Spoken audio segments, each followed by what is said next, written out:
எந்நாடுடைய சிவனே போற்றி, எந்நாட்டவர்க்கும் இறைவா போற்றி. காவாய் கனகத்திரளே போற்றி, கைலை மலையானே போற்றி போற்றி. அருள்மிகு உண்ணாமலை சமேத அண்ணாமலையார் திருவடிகள் போற்றி போற்றி. அருள்மிகு திருத்தணி முருகப்பெருமான் திருவடிகள் போற்றி போற்றி. அருள்மிகு சிவகாமி அம்பாள் சமேத அருள்ஜோதி நாதனே திருவடிகள் போற்றி போற்றி. அனைத்து அடியார்களுக்கும் திருவடி வணக்கம். குருவாழ்க, குருவே துணை. தெளிவு குருவின் திருமேனி காண்டல், தெளிவு குருவின் திருநாமம் செப்பல், தெளிவு குருவின் திருவார்த்தை கேட்டல், தெளிவு குரு ஒரு சிந்தித்தல் தானே, தெளிவு குரு ஒரு சிந்தித்தல் தானே. திருச்சிற்றம்பலம். ஐயா தேவசனப் ஐயா, ஒரு விநாயகர் பாடல் பாடுங்கய்யா.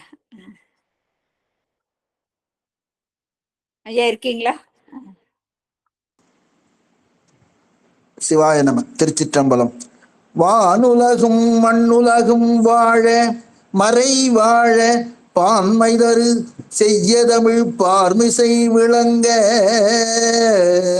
ஞானமதம் ஐந்து கரம் மூன்று விழினால்வாய் ஆனை முகனை பரவி அஞ்சலி செய்கிற்பாம். சிவா. திருச்சிற்றம்பலம். நன்றிங்கய்யா. ஐயா செல்வியம்மா, நாலொரு துதி பாடுங்க. திருச்சிற்றம்பலம். பூவியர்கோன் வெப்பொழித்த புகழியர்கோன் கழல் போற்றி, ஆழிமிசை கல்மிதப்பில் அணைந்த வீரான் அடி போற்றி, வாழி திரு நாவலூர் வந்தொண்டர் பதம் போற்றி, ஊழிமலி திருவாத ஊர திரு தாள் போற்றி. திருச்சிற்றம்பலம். சிவாயன் அடியார் பெருமக்கள் அனைவருக்கும் வணக்கம். இன்று திருமந்திரம் மூன்றாவது அமர்வு. ஐயா இது வரைக்கும் 6 பாடல் முடிச்சிருக்கிறாரு. முதல் அமர்வுல 2 பாடல் முடிச்சாரு. 3வது அமர்வுல பழைய ரீகேப் மாதிரி கொண்டு மறுபடியும் 6 பாடல் முடிச்சிருக்காரு. அடியாருங்கெல்லாம் 7வது பாடல் இருந்து எடுத்து வச்சுக்கோங்க.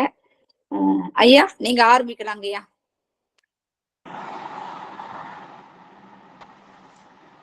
நம பார்வதிபதே. ஹரஹர மகாதேவா. தென்னாடுடைய சிவனே போற்றி, எந்நாட்டவர்க்கும் இறைவா போற்றி, காவாய் கனகத்திரளே போற்றி, கைலை மலையானே போற்றி போற்றி. ஐந்து கரத்தனை ஆணை முகத்தனை இந்தி நிலம்பிரை போலும் எயிற்றனை, நந்தி மகந்தனை ஞான கொழுந்தினை முந்தியில் வைத்தடி போற்றுகின்றேனே, போலியர்கோன் வெப்போலித்த புகழியர்கோன் கழல் போற்றி, ஆலிமிசை கல்மிதப்பில் அணைந்த பிரான் அடி போற்றி, வாலி திரு நாவலூர் வன் தொண்டர் பதம் போற்றி, ஊழிமலி திருவாத ஊரர் திரு தாள் போற்றி. நம்பிரான் திருமூலதேவரன் பிரானடிகளும் போற்றி போற்றி. மெய்யன்பர்களே, இன்று 3வது அமர்வில் நம்முடைய திருமூலர் பெருமான் அருளிய 10ஆம் தந்திரம் என்கின்ற திருமந்திரத்தை நாம் இதுவரை 6 பாடல்கள் சிந்தித்திருக்கின்றோம். முதல் 6 பாடல்கள் நாம் படித்து விடுகின்றேன். ஐந்து கரத்தனை ஆணை முகத்தனை இந்தின் இளம்பீரை போலும் எயிற்றனை, நந்தி மகந்தனை ஞான கொழுந்தினை புந்தியில் வைத்தடி போற்றுகின்றேனே என்று விநாயகருக்கு அப்பு செய்கின்றார். விநாயகருக்கு 5 கரங்கள், யானை முகம், இந்தின் இளம்பரை போன்ற தந்தம். அவர் நந்தி மகனாக சிவனின் மகனாக இருக்கின்றார். அவர் ஞானத்தின் முடிவாக இருக்கின்றார். அப்பேற்பட்ட பெருமானை எங்கனா என்னுடைய புந்தியில் வைத்தடி போற்றுகின்றேனே, என் புத்தியில் வைத்து நான் அடியை போற்றுகின்றேன் என்பதை நாம் விளக்கமாக பார்த்தோம். அடுத்து கடவுள் வாழ்த்துல 1வது பாடல். ஒன்றவன் தானே இரண்டவன் என் அருள் நின்றனன் மூன்றினில் நான் குணர்ந்தான் ஐந்து, வென்றனாறு விரிந்தனன் ஏழும்பர் சென்றனன் தான் இருந்தான் உணர்ந்து ஏற்றே. பெருமான் சொரூப நிலையில் ஒன்றாக இருக்கின்றான். அங்கிங்கனாதபடி எங்கும் பிரகாசமாய் ஆனந்த பூர்த்தியாக இருக்கின்றான். அதை ஞானிகளும் யோகிகளும் மட்டும்தான் அறிந்து கொள்ள முடியும். மற்றவர்களும் அறிந்து கொள்வதற்காக பெருமான் தன்னுடைய அருளை வந்து வெளிப்படுத்துகின்றான். இரண்டாவதாக அவனுடைய அருள், அந்த அருள் வந்து இரண்டு வகையாக இருக்கின்றது. ஒன்று அறக்கருணை, இரண்டாவது மரக்கருணையாக இருக்கின்றது. நின்றனன் மூன்றினில் என்ற அவன் வந்து லயம் போகம் அதிகாரம் என்று சித்தாந்தத்தில் சொல்லக்கூடியது. இல்லை படைத்தல் காத்தல் அழித்தல் என்று சொல்லக்கூடிய பிரம்மா விஷ்ணு ருத்ரன் என்ற மூன்றாக வந்து நிற்கின்றான். நான்கு உணர்ந்தான் ஐந்து. நான்கு என்பதை நான்கு வேதங்கள் ரிக் யஜுர் சாம அதர்வணம் என்ற நான்கு வேதங்களை உணர்ந்தவனாகவும் உணர்த்தியவனாகவும் இருக்கின்றான். இப்போ நமக்கு வேண்டிய அந்த நான்கு புருஷார்த்தங்கள் அறம் பொருள் இன்பம் வீடு என்ற தமிழில் சொல்லக்கூடிய தர்மம் அர்த்தம் காமம் மோட்சம் என்ற நான்கையும் இந்த ஆன்மாக்களுக்கு உணர்த்தவனாக இருக்கின்றான். ஐந்து வென்றனன் பெருமான் வந்து இயல்பாகவே மலத்தில் இருந்து நீங்கியவன். மலத்திலுடையவர்கள் தான் இந்த ஐம்புலன்களை வந்து சேஷ்டை பண்ணும். எனவே இந்த ஐந்து புலன்களையும் பெருமான் வந்து வென்றவன். யார் பெருமானுடைய திருவடியை சார்ந்தார்களோ அவர்களும் வந்து அந்த ஐந்து பொறிகளையும் வந்து வென்று விடுவார்கள். ஆறு இருந்தனன் பெருமான் வந்து அந்த ஆறு ஆதாரங்கள் மூலாதாரம் சுவாதிஷ்டானம் மணிப்புரகம் அநாகரம் விசுத்தி என்ற அந்த ஆறு ஆதாரங்களையும் இருக்கின்றான். அதே போல இந்த ஆறு அத்வாக்கங்கள் சப்த பிரபஞ்சம் 3, பொருள் பிரபஞ்சம் 3. சப்த பிரபஞ்சத்தில் மந்திரம் பதம் வண்ணம் என்ற 3, பொருள் பிரபஞ்சத்தில் வந்து புவனம் தத்துவம் கலை என்ற அந்த ஆறு அத்வாக்களாகவும் பெருமான் வந்திருக்கின்றான். 7 உம்பர் சென்றனன். 7 இன்பர்ங்கிறது நம்ம யோகத்துல வந்து இந்த ஆறு ஆதாரங்களை தாண்டி 7வது சொல்லக்கூடிய இந்த சகஸ்டாரம், அதை தாண்டிய மீதானம் என்று சொல்லக்கூடிய துவாதசாந்தம் அதை சொல்வார்கள். உலகம்னு 7 உம்பருங்கிறப்ப அந்த பூர் புவ ஸ்வ மக ஜன தப சகம் சத்தியம் என்று அந்த 7 உலகங்களை நம்ம காயத்ரி மந்திரம் சொல்லப்ப பூர் புவ ஸ்வகன்னு சொல்லி தான் ஆரம்பிப்போம். அந்த மாதிரி அந்த 7 உலகங்களை வந்து சொல்வதாக சொல்வார்கள். இன்னொன்று வந்து சித்தாந்தர் சொல்றப்ப எடுத்தோடனே வந்து பிரம்மலோகம், விஷ்ணுலோகம், ருத்ரலோகம், மகேஸ்வரலோகம், சதாசிவலோகம், சக்தி லோகம், சிவலோகம் என்ற அந்த 7 உலகங்களை சித்தாந்தத்தில் வந்து சொல்வார்கள். எனவே அப்பேற்பட்ட பெருமான் வந்து எப்படி இருக்கின்றான் வந்து அந்த அஷ்டமூர்த்தியாக இருக்கின்றான். அந்த 5 பூதங்கள் நிலம் நீர் நெருப்பு காற்று ஆகாயம் என்ற அந்த 5 பூதங்களாகவும் அங்கே இருக்கக்கூடிய சந்திரன் சூரியன் என்ற அந்த 2 சுடர்களாகவும் அந்த ஆன்மாவாகிய உயிராகவும் இருக்கின்றான். பெருமான் அஷ்டமூர்த்தியாக இருக்கின்றான். நீங்கள் என்ன செய்யறான்? பெருமான் ஒன்றாக இருந்தாலும் சரி இருந்தாலும் சரி நீங்கள் வந்து உணர்ந்து எட்டு, நீங்கள் வந்து அறிந்து எட்டு அல்ல, நீங்கள் வந்து அனுபவபூர்வமாக உணர வேண்டும். உணர்ந்து பெருமான் திருவடியை எட்ட வேண்டும். எந்த வகையிலாவது பெருமான் திருவடியை நீங்கள் எட்ட வேண்டும் என்று அந்த 8 என்ற கருத்து வந்து அந்த 2வது பாட்டில் வந்து நம்ம பார்த்தோம். பெருமானுடைய அந்த இது நம்ம விரிவாகவே வந்து பார்த்தோம். அடுத்த 3வது திருப்பாடு மேட்டிசை தென்னுயிர் மண்ணும் புனிதனை நாட்டிசைக்கும் நல்ல மாதுக்கு நாதனை மேட்டிசைக்குள் தென் திசைக்கொரு வேந்தனம் கூட்டுதைத்தானே யான் கூறுகின்றேனே. பெருமான் வந்து எங்க இருக்கின்றான்? அவன் இல்லாத இடமே இல்லை. அவன் எல்லா இடத்திலும் அங்கீகாணாதபடி எங்கும் நீக்கமட வந்து நிறைந்தான் இருக்கின்றான். ஆனா எதுக்காக வந்து இருக்கின்றான்? எல்லாம் அந்த உயிர்களை கடை தேற்றுவதற்காக இருக்கின்றான். எனவே போட்டு இசைத்து இன்னுயிர் மண்ணும் புனிதனை பெருமான் வந்து விரும்பி ஏற்றி இருக்கக்கூடிய இடம் எது அப்படின்னா நம்முடைய உயிர் தான். இதன் வந்து தில்லை மூதூர் ஆடிய திருவடி பல்லுயிர் எல்லாம் பயின்றனாகி பெருமானுக்கு வந்து ஆசையா இருக்கிற இடம் வந்து அந்த உயிர்களில் வந்து 5 ஒளி நடத்தி ஆடுகின்றான். அதான் போட்டு இசைத்து இன்னுயிர் மண்ணும் இந்த புனிதனை நாட்டிசைக்கும் நல்ல நாதனை. அந்த 4 திசைன்னு சொன்னாலும் 8 திசைன்னு சொன்னாலும் சரி 10 திசைன்னு சொன்னாலும் சரி எல்லாவற்றுக்கும் தலைவனாக இருப்போம் நம்முடைய சிவபெருமான் தான். அவன் என்ன செய்கின்றான்னா மேல் திசைக்குள் திசைக்கொரு வேந்தனாம் கூட்டுதைத்தானே. இந்த தென் திசை வேந்தனாகிய அந்த யமனை என்ன பண்ணவனா அவன் மார்க்கண்டேயர் உயிரை கவர்வதற்காக வந்தான். எனவே அப்பேற்பட்ட அந்த கூற்றை வந்து தனது இடது காலால் உதைத்தான் அல்லவா. அந்த பெருமானை நான் போற்றி புகழுகின்றேன். நீங்கள் என்ன செய்யணும்? நீங்கள் வந்து பெருமானை போற்றி ஜெய ஜெய போற்றி என்று நீங்கள் போற்றி சொல்லி நீங்கள் உய்ய வேண்டும் என்ற கருத்தை வந்து அந்த பாட்டில் சொன்னாரு. அடுத்த பாட்டு ஒக்க நின்றானே உழப்பிலே தேவர்கள் நக்க நின்றேத்திடும் நாதனை நாள்தோறும் பக்க நின்றார் அறியாத பரமனை புக்கு நின்றையான் போற்றி செய்வேனே. இந்த பெருமான் எப்படி நிற்கின்றான்? ஒக்க நிற்கின்றான். இந்த உயிர்களோடு வந்து பிரியாது உயிரோடு உயிராக வந்து கலந்திருக்கின்றான். அப்படி இருந்த அந்த உயிர்களால் வந்து பெருமானை அறிந்து கொள்ள முடியவில்லை. அது மாதிரி அந்த தேவர்கள்லாம் எப்படி போட்டுகின்றார்கள்? நக்கனே அப்படின்னு சொல்லுகின்றார்கள். நக்கம்பாடியில் நக்கன் என்று சொல்வார்கள் இல்லையா. நக்கன்னா அவனுக்கு வந்து ஆடைகள் கிடையாது. ஏன்னா பெருமான் வந்து சர்வ வியாபகம். அவனுக்கு எந்த ஆடையை போத்து நம்ம போத்த முடியும்? எனவே அது ஆடைக்குள் போத்த ஆடைக்குள் அடங்கியவனாக ஆகிவிடுவான். எனவே அவன் வந்து நக்கன், திசைகளே அவனுக்கு ஆடைகளாக இருக்கின்றன. எனவே நக்கன் என்ற தேவர்கள்லாம் அவனுடைய வியாபத்தை வந்து துதிக்கின்றார்கள். அப்பேற்பட்டவனை நாள்தோறும் என்ன சென்றார், அதை பக்க நின்றார் அறியாத பரவனை, பக்கத்தில் இருக்கின்ற அந்த பிரமனாலும் விஷ்ணுவாலும் அந்த பரமனை நான் என்ன செய்கிறேன், புக்கு நின்று யான் போற்றி செய்வேனே. அதனால இந்த பெருமானுடைய முன்னால் புகுந்து, இந்த கோயில வந்து அவனுடைய திருமுன்னால் புக்கு புக்கு நிற்பது என்று கொள்ளோ என் பொல்லாமணியை புணர்ந்தே என்று அந்த புக்கு நின்றதுக்கு அப்பொழுது பிரேமா வந்து கேட்டாங்க, புக்கு நிற்பது என்று கொள்ளோ என் பொல்லாமணியை புணர்ந்தே என்று சொல்வார். அது மாதிரி பொய்யாய செல்வத்தையே புக்கழுந்தி நாள்தோறும் மெய்யாய் கருதி கிடைப்பேனை, அந்த செல்வத்துல நம்ம அழிந்து விடுகின்றோம். அது போல புக்கு நின்று பெருமானுடைய முன்னாடி புகுந்து நான் உண்ணி மனத்தால் நினைத்து தியானித்து நான் போற்றுவேன். பெருமானை போற்ற வேண்டும் போற்ற வேண்டும் கருத்தா ஒவ்வொரு பாட்டிலையும் அவர் சொல்லிக்கிட்டே வந்து வாரார். அடுத்த 4வது பாட்டில் வந்து அகலிடத்தார்மையை அண்டத்து வித்தை புகலிடத்தெந்தனை போதவிட்டானை பகலிடத்தும் இரவும் பணிந்தேத்தி இகலிடத்தே இருள் நீங்கி நின்றேனே. அந்த மாதிரி போற்றுனல்ல, போற்றுவதற்கு என்ன உபாயம், அதனால் கிடைக்கக்கூடிய அந்த பயன் வந்து என்ன, அந்த பயனையும் உபாயத்தையும் இந்த பாட்டில் வந்து என்னை வந்து சொல்கின்றார்கள்.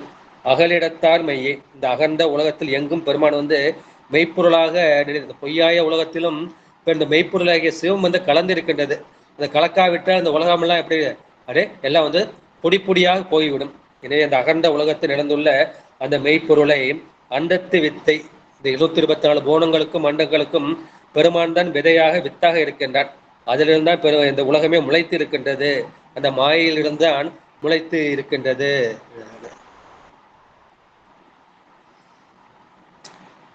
இது 10வது திருமந்திரத்தில் வந்தோமா, இது 4வது பாடல்.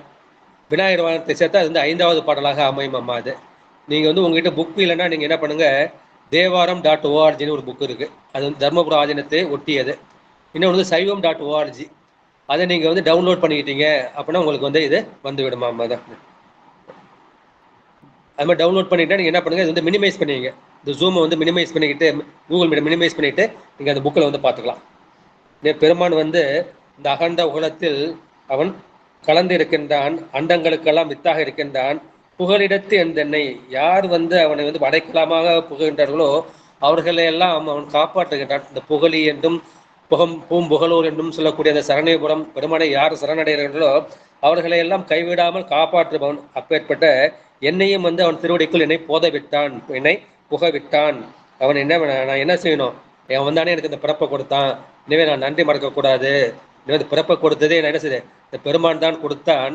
எனவே நான் என்ன செய்யணும்னா பகலிடத்தும் இரவும், அல்லும் பகலும் இரவும் பகலும் எப்பொழுதும் 24 மணி நேரமும் அவனை பணிந்து ஏற்றி கொண்டே இருக்க வேண்டும். அந்த மாதிரி ஏற்றினா எனக்கு என்ன பயன் கிடைக்கும் அப்படின்னா, நான் அவனை வணங்கி தோத்தரித்தால் எனக்கு இந்த பூமியின் உள்ள அந்த இருள், இந்த ஆன்மாக்களில் உள்ள ஆணவ மலம் என்ற அந்த இருள் வந்து நீங்க பெறும். ஆணவ மலம் இருள் வந்து மலம் வந்து பரிபாகமாகும். அப்போது இருவினை ஒப்பு வரும், சத்தியநிபாதம் வரும், பெருமான் தன்னுடைய திருவடியில் என்னை சேர்த்து கொள்வார் என்ற கருத்தை வந்து சொல்லியிருக்கின்றார்கள். அடுத்த பாடல் வந்து உங்கள் எல்லாருக்கும் தெரிஞ்ச பாடல் தான்.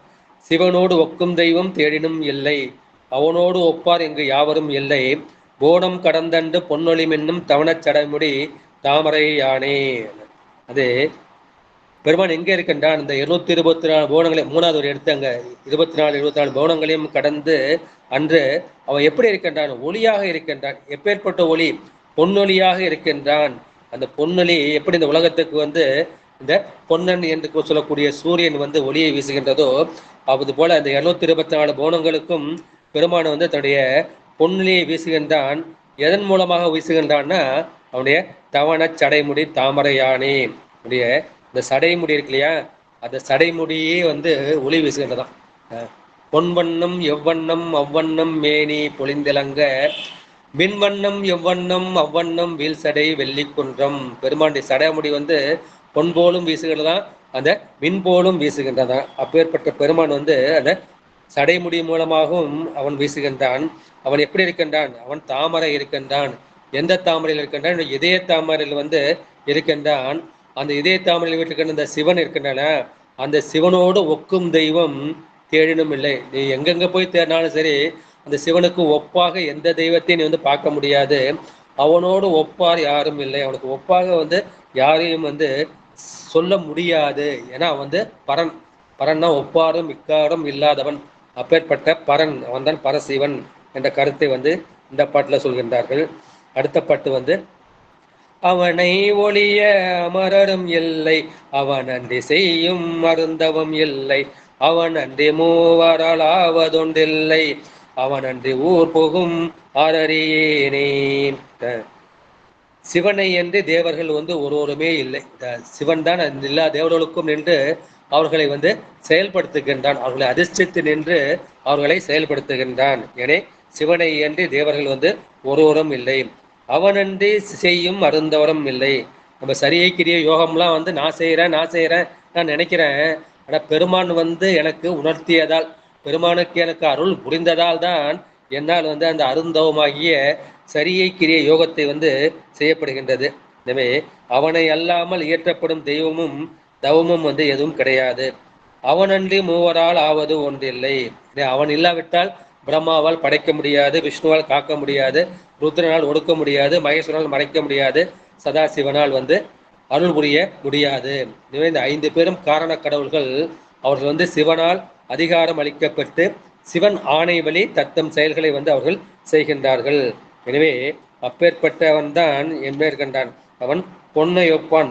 தன்னை அப்பா எனில் பெருமானை போய் எனக்கு அப்பா எந்தா என்னுடைய பெருமானே, என்னுடைய அப்பனே, என்னுடைய அம்மையே அப்படின்னு சொன்னா அவன் எனக்கு அப்பனுமாய் உள்ளான். எனக்கு அவன் தந்தையாக இருக்கின்றான். இந்த ஜென்மத்துக்கு என்ன பெத்த தாய் தந்தை வேற. ஆனா ஜென்மத்துக்கும் இதுவரை எடுத்த எல்லா ஜென்மத்துக்கும் தாயும் தந்தையுமாக இருப்பது வந்து அந்த பெருமான் தான். அவன் வந்து அப்பனுமாய் உள்ளான். அவன் பொன்னை ஒப்பாகின்ற போதகத்தானே. அவன் வந்து பொன்னை போன்ற பொன்னிற தாமரையின் புகட்டுள்ளவன். இந்த இதய தாமரை எந்த வடிவத்தில் இருக்குன்னா பொன் போல இருக்குமா. நீங்க சிவஞான சித்தியார்ல பார்க்கலாம். இல்லை உலகுடைய நாயனால் கலை நெடில்னு ஒரு புக் இருக்கு. அந்த ரெண்டுலேயும் வந்து அந்த இதய தாமரையை பற்றி விரிவாக வந்து சொல்லப்பட்டிருக்கும். அந்த பொன்னை அப்பாகின்ற அந்த போது அகத்து, போதுனா அந்த பொகுட்டை வந்து குறிக்கும். அந்த பொகுட்டில் வந்து பிறகு இருக்கின்றான் பெருமான். வந்து இந்த இடத்துல என்ன அந்த 8 இதழ் தாமரை இருக்கு. அகத்தாமரை வந்து 8 இதழ்கள். அங்க வந்து 8 நல்ல குணங்களை, அந்த தயா புஷ்பம், சமா புஷ்பம், இந்த கருணை என்கின்ற புஷ்பம், பொறுமை என்கின்ற புஷ்பம், ஞானம் என்கின்ற புஷ்பம், அந்த அக்னி இந்திரிய நிக்கிரகம் என்ற புஷ்பம், அந்த போல அகப்புஷ்பங்களை பெருமான் திருவடிக்கு நாம் வந்து அர்ப்பணித்தால் அவன் நமக்கு அருள் புரிவான். இதனுடைய அப்பர் பெருமான் அம்மை நீ அப்பன் நீ அன்புடைய மாமனும் மாமையினே. நமக்கு எல்லா உருவமாகவும் இருப்பதும் வந்து அந்த பெருமான் தான். அப்பேற்பட்ட பெருமானை நாம் போற்ற வேண்டும் என்று சொல்லிவிட்டு இன்றைய பாடப்பகுதிக்குள் நாம் செல்லலாம். ரன்னிங் நம்பர் வந்துமா இது வந்து 8வது பாடல். அப்ப நான் பார்க்க போறது வந்து 8வது பாடல். சில புத்தகத்துல வந்து 8வது பாடலா இருக்கும். தர்மபுர பாடல்கள் அப்ப நீங்க பாத்தீங்கன்னா 43வது. அதுல வந்து சிவபடத்துவம்னு தனியா பிரிச்சுக்குவாங்க. இதுல திருவாடுதுறையில வந்து இது கடவுள் வாழ்த்துலயே வந்து வரிசையா வந்து வந்துடும். எனவே நான் திருவாடுதுறை ஆதீனத்துல வந்து இது 8வது பாடலாக இருக்கின்றது. தர்மபுர ஆதீனத்துல வந்து இது 43 சிவபடத்துவத்துல 43வது பாட்டு வரிசை இல்லாத 4வதாக வந்து வருமா. இந்த பாட்டுகள் வந்து படம். தீயினும் வெய்யன் புனலினும் தன்னியன் ஆயினும் ஈசன் அருள் அறிவார் இல்லை. முன்னாள் பாட்டு விட்டுட்டீங்க. முன்னை ஒப்பாய் அந்த பாட்டு ஆரம்பிக்கணும். நன்றிங்கம்மா. முன்னையொப்பாயுள்ள மூவர்க்கு மூத்தவன் தன்னையொப்பாயுண்டும் எல்லா தலை மகன் தன்னையப்பாயனில் அப்பனுமாயுள்ளன் பொன்னையொப்பாகின்ற போதகத்தானே. இது வந்து சுருக்கமா வந்து சொல்லிட்டது. நல்லா சொல்லிட்டது. முன்னை ஒப்பாயுள்ள மூவர்க்கும் மூத்தவன். உலகத்துல யார் ரொம்ப பழமையா இருக்காங்கன்னு பாத்தீங்கன்னா அந்த பிரம்ம விஷ்ணு ருத்ரன் இந்த 3 பேர்களும் அவன் இருக்கின்றான். பெருமான் வந்து இருக்கின்றான். அந்த ருத்ரனை வந்து சிவபெருமானுக்கு ஒப்பாக சில பேர் வந்து சொல்வார்கள். ஆனா அவன் எப்பேற்பட்டவன்னா அந்த முன்னை ஒப்பாய் உள்ள, முன்னைனா முன்னை பழம்பொருளுக்கும் முன்னை பழம்பொருளே என்று சொல்வார்கள. பின்னை புதுமைக்கும் பேர்த்தும் பெற்றியனே. அவன் முன்னை பழம்பொருளாக இருக்கின்றான். அந்த முன்னை பழமையிலே அந்த மூவர்க்கு பிரம்மா விஷ்ணு என்ற ருத்ரருக்கு அவன் ஒருங்கே வைத்து சொல்லப்பட்டாலும் அவன் எப்பேற்பட்டவன், அந்த மூவரிலும் மேம்பட்டவன். மூவர்க்கும் மூத்தவன். இதான் வந்து மூத்தானே மூவாத மூவர்க்கும் முதலாய பெத்தானே என்று நம்முடைய திருவாசகத்தில் வந்து சொல்கின்றார்கள். எனவே அவன் வந்து மூவர்க்கும் மூத்தவனாக இருக்கின்றான். தன்னை ஒப்பா என்று இல்லா தலைமகன். அவன் வந்து பெரிய தலைமகன், தலைவன். இந்த அகில உலகத்துக்கும் அவன்தான் வந்து தலைவனாக இருக்கின்றான். எல்லா உயிர்களுக்கும் ஜடப்பொருளுக்கும் அவன்தான் வந்து தலைவனாக இருக்கின்றான், தலைமகனாக இருக்கின்றான். அவன் எப்ப தன்னை ஒப்பாயொன்றும் இல்லா தலைமகன். தனக்கு ஒப்பாக எந்த பொருளோடும் இல்லாதவன். எந்த பொருளையும் பெருமானுக்கு ஒப்பு வைத்து சொல்ல முடியாது. அப்பேற்பட்ட தலைவனாக இருக்கின்றான். தன்னை அப்பா எனில் அப்பனுமாய் உள்ளான். பெருமானை பத்து எனக்கு அப்பனும் நீ அம்மையும் நீ, என்னப்பன் அல்லவா என் தாயும் அல்லவா பொன்னம்பலத்தவா என்று அது பாட்டார் இல்லையா? அது என்னப்பன் அல்லவா என்று அவனை அப்பா என்று அழைத்தால் பெருமானும் ரொம்ப பிடிச்சதுதான். இந்த உயிர்கள்லாம் அவனுக்கு அப்பா என்பதை அறியவில்லை. எனவே என்னை அப்பா என்று அழைத்தால் அவர்களுக்கு அவன் எப்படி அப்பனுமாய் உளான். அவன் தந்தை போல நம்மை அரவணைத்து காப்பாற்றுவான். பொன்னை ஒப்பாகின்ற போதகத்தானே. அவன் வந்து என்னுடைய மனசுல ஒரு தாமரை இருக்கு, அது சாதாரண தாமரை இல்லை, அது வந்து பொன் தாமரை. அந்த பொண்ணுக்கு ஒப்பாகி அந்த நெஞ்ச தாமரையில் வந்து அவன் நின்று நிலவுகின்றான் என்ற கருத்தை வந்து சொன்னான். இதுக்கு வந்து விளக்கம் பார்க்கணும் அப்படின்னா என்னன்னா, அவர் வந்து மூவரும் வந்து அந்த பிரம்மா விஷ்ணு ருத்ரம் மூவரும் வந்து சிவனால் அதிகாரம் அளிக்கப்பட்டு அந்த சிவன் ஆணை வழி நின்று தத்தம் செயலை வந்து செய்து வருகின்றார்கள். எனவே அவன் அந்த மூவருக்கும் மூத்தவன். அவர்கள்தான் பழமையானவர்கள். அந்த பழமையான அந்த படைப்பு கடவுளாகிய அந்த பிரம்மன், காக்கும் கடவுளாகிய அந்த திருமால், ஒடுக்கும் கடவுளாகிய அந்த ருத்ரன் ஆகிய மூவருக்கும் அவன்தான் மூத்தவன் என்பது முதலடியின் கருத்து. எனவே அவனை வந்து இவர்கள் வந்து என்ன செய்கின்றார்கள்னா, இவர்களுக்கு மூவரும் வந்து எங்க இருக்கின்றார்கள்? நம்ம இருக்கிறது வந்து பிரகிருதி மாயா புவனம். இந்த புவனத்தை வந்து நம்ம மூணா பிரிப்போம். சுத்த மாயா புவனம், அப்புறம் மிஸ்ர மாயை என்ற அசுத்த மாயா புவனம், மூன்றாவது வந்து பிரகிருதி மாயா புவனம். இந்த மூன்று பேரும் எங்க இருக்காங்கன்னா, அந்த சுத்த தத்துவம் அல்லது சிவதத்துவம் என்று சொல்லப்படுது. 5 தத்துவம். அது வந்து நாதம் அல்லது சிவம், சக்தி அல்லது விந்து, மூன்றாவது வந்து சாதாக்கியம், நான்காவது வந்து மகேஸ்வரம், அஞ்சாவது வந்து இந்த சுத்த வித்தை. இந்த சுத்த வித்தைகள் தான் இந்த பிரம்மா விஷ்ணு ருத்ரன் போன்ற அந்த தெய்வங்கள்லாம் இருக்கின்றார்கள். அந்த மகேஸ்வரத்துல வந்து அந்த 25 மகேஸ்வர மூர்த்தங்கள் வந்து இருக்கும். சதாசிவத்தில் சதாசிவன் ஒருவர் மட்டும்தான் அதை இருப்பார். எனவே இவர்கள் வந்து அந்த இவர் சொல்லக்கூடிய இந்த சுத்த மாயா புவன வாசிகளாகிய இந்த பிரம்மா விஷ்ணு ருத்ரன் என்று அந்த கருத்தை வந்து சொல்லுகின்றார்கள். எனவே அவருக்கு மிடித்தது என்ன? பாவாய தேவாய நமக, சிவாய தேவாய நமக, நிறைய சகசிரநாமம் இருக்கு. அந்த சகசிரநாமத்தை பெருமானுக்கு என்ன பிடிச்சுன்னா, என்ன அப்பா என்னை காப்பாத்துப்பா அப்படின்னு சொன்னோம்னா, என்னை அப்பா என்று அழைக்கின். என்கிட்ட நிறைய குற்றங்கள் வந்து இருக்கின்றது. என்கிட்ட நிறைய காமம், குரோதம், லோபம், மோகம், மதம், ஆச்சரியம் இருக்கு. அப்படி எத்தனை இருந்தாலும் சரி, அது பெருமான் வந்து பார்க்க மாட்டான்.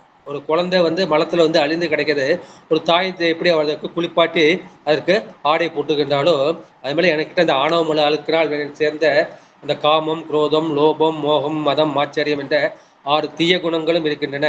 அந்த 6 தீய குணங்களையும் திருத்தி பெருமான் வந்து என்னை ஆட்கொள்வான் என்ற அந்த கருத்தை வந்து நம்ம இதை பார்த்துட்டோம். இன்னும் இதுக்கு வந்து விளக்கத்தை வந்து நம்ம பார்க்கணும். அப்படின்னா என்ன, பெருமான் வந்து இந்த போதகத்துங்கிறதுக்கு என்ன அர்த்தம்னா, அந்த அறிவுன்னு ஒரு பொருள் இருக்கின்றது.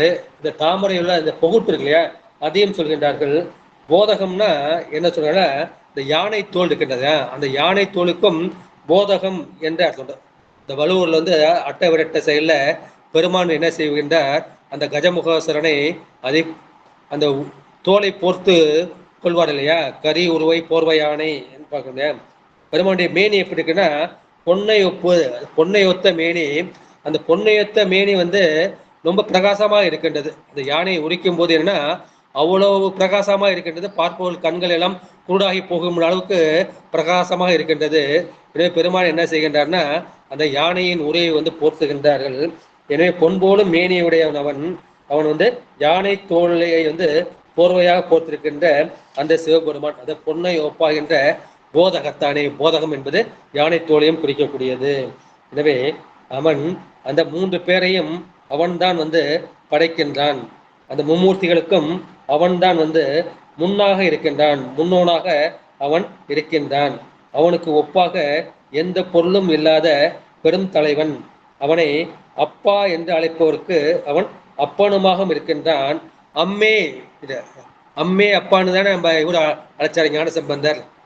பிரம்மதேச கலை நின்றுகிட்டு அம்மே அப்பா என்று அழைத்தவுடனே பெருமான் அம்மையப்பராக காட்சி கொடுக்கிறார். அப்பா என்றால் அப்பாவை காட்சி கொடுப்பார், அம்மா என்றால் அம்மையாக காட்சி கொடுப்பார். அம்மையே அப்பா என்று அழைத்தால் இருவருமாக அவர் காட்சி கொடுப்பார். முன் என்றால் பல ஊழி காலங்கள். நம்முடைய சுந்தர சொல்றார், ஊழிதோர் ஊழி மற்றும் உயர் பொன்னொடித்தான் மலையை. ஒவ்வொரு ஊழி பல ஊழி காலங்கள். அந்த பல ஊழி காலங்களில் பல பிரம்மர்கள் தோன்றுகிறார்கள், ஒடுங்குகிறார்கள். பல திருமால் தோன்றுகிறார்கள், ஒடுங்குகிறார்கள். பல ருத்ரர்கள் தோன்றுகிறார்கள், ஒடுங்குகிறார்கள். அப்படி இருந்தும் அவர்களுக்கெல்லாம் பெருமான் அவன் முன்னோனாக இருக்கிறான். படைப்போர் படைக்கும் பழையோன் காண்க, முன்னோன் காண்க, முழுதோன் காண்க என்று திருவாசகத்துல திரு அண்ட பகுதியில சொல்வார்கள். சிவஞான பாடியத்தில் என்ன சொல்வாங்க, அயனை முன் படைத்திடும் ஒரு கற்பத்து. ஒரு கற்பத்துல அயனை முன் படைப்பார். இன்னொரு கற்பத்துல என்ன பண்ணுவானா, அரியை முன் படைப்பான். அரியை முன் படைத்திடும் ஒரு கற்பத்து. அரியை முன்னா படைச்சார்னா எப்படி பிரம்மா தோன்றுவார்னா, அந்த அரிக்கு திருமலுக்கு ஒரு நாபி கமலம் இருக்கும். அந்த நாபி கமலத்தில் ஒரு தாமரை தோன்றும். அந்த தாமரையிலிருந்து பிரம்மன் தோன்றுவான். அந்த மாதிரி ஒவ்வொரு கற்பத்துக்கும் ஒரு பேதம் உண்டு. ஊழி பேதம், கற்ப பேதம் உண்டும். எனவே பெருமான் அந்த ஸ்வேதேஸ்வர உபசேதத்திற்கு அது ஏகோகி ருத்ர. பெருமான் ஒருவனாக இருக்கின்றான். ஏகம்னா ஒன்று. அவன் ருத்ரன் அவனாக இருக்கின்றான். இதான் நம்முடைய திரு அண்ட பகுதியில் பார்த்தோம். தன்னேரில்லோன் தானே காண்க. பெருமானுக்கு ஒப்பாக யாரும் சொல்ல முடியாது. ஒருவன் என்னும் ஒருவன் காண்க, அவன் ஒருவனாக இருக்கின்றான் என்று திரு அண்ட பகுதியில. அதே மாதிரி இதுலயும் பார்த்தோம், ஒன்றவன் தானே இரண்டவன் இன்னொரு தான் பாட்டையே ஆரம்பிச்சார். பெருமான் ஒப்பற்றவனாக இருக்கின்றான். எனவே அம்மையப்பரே உலகுக்கு அம்மையப்பர்.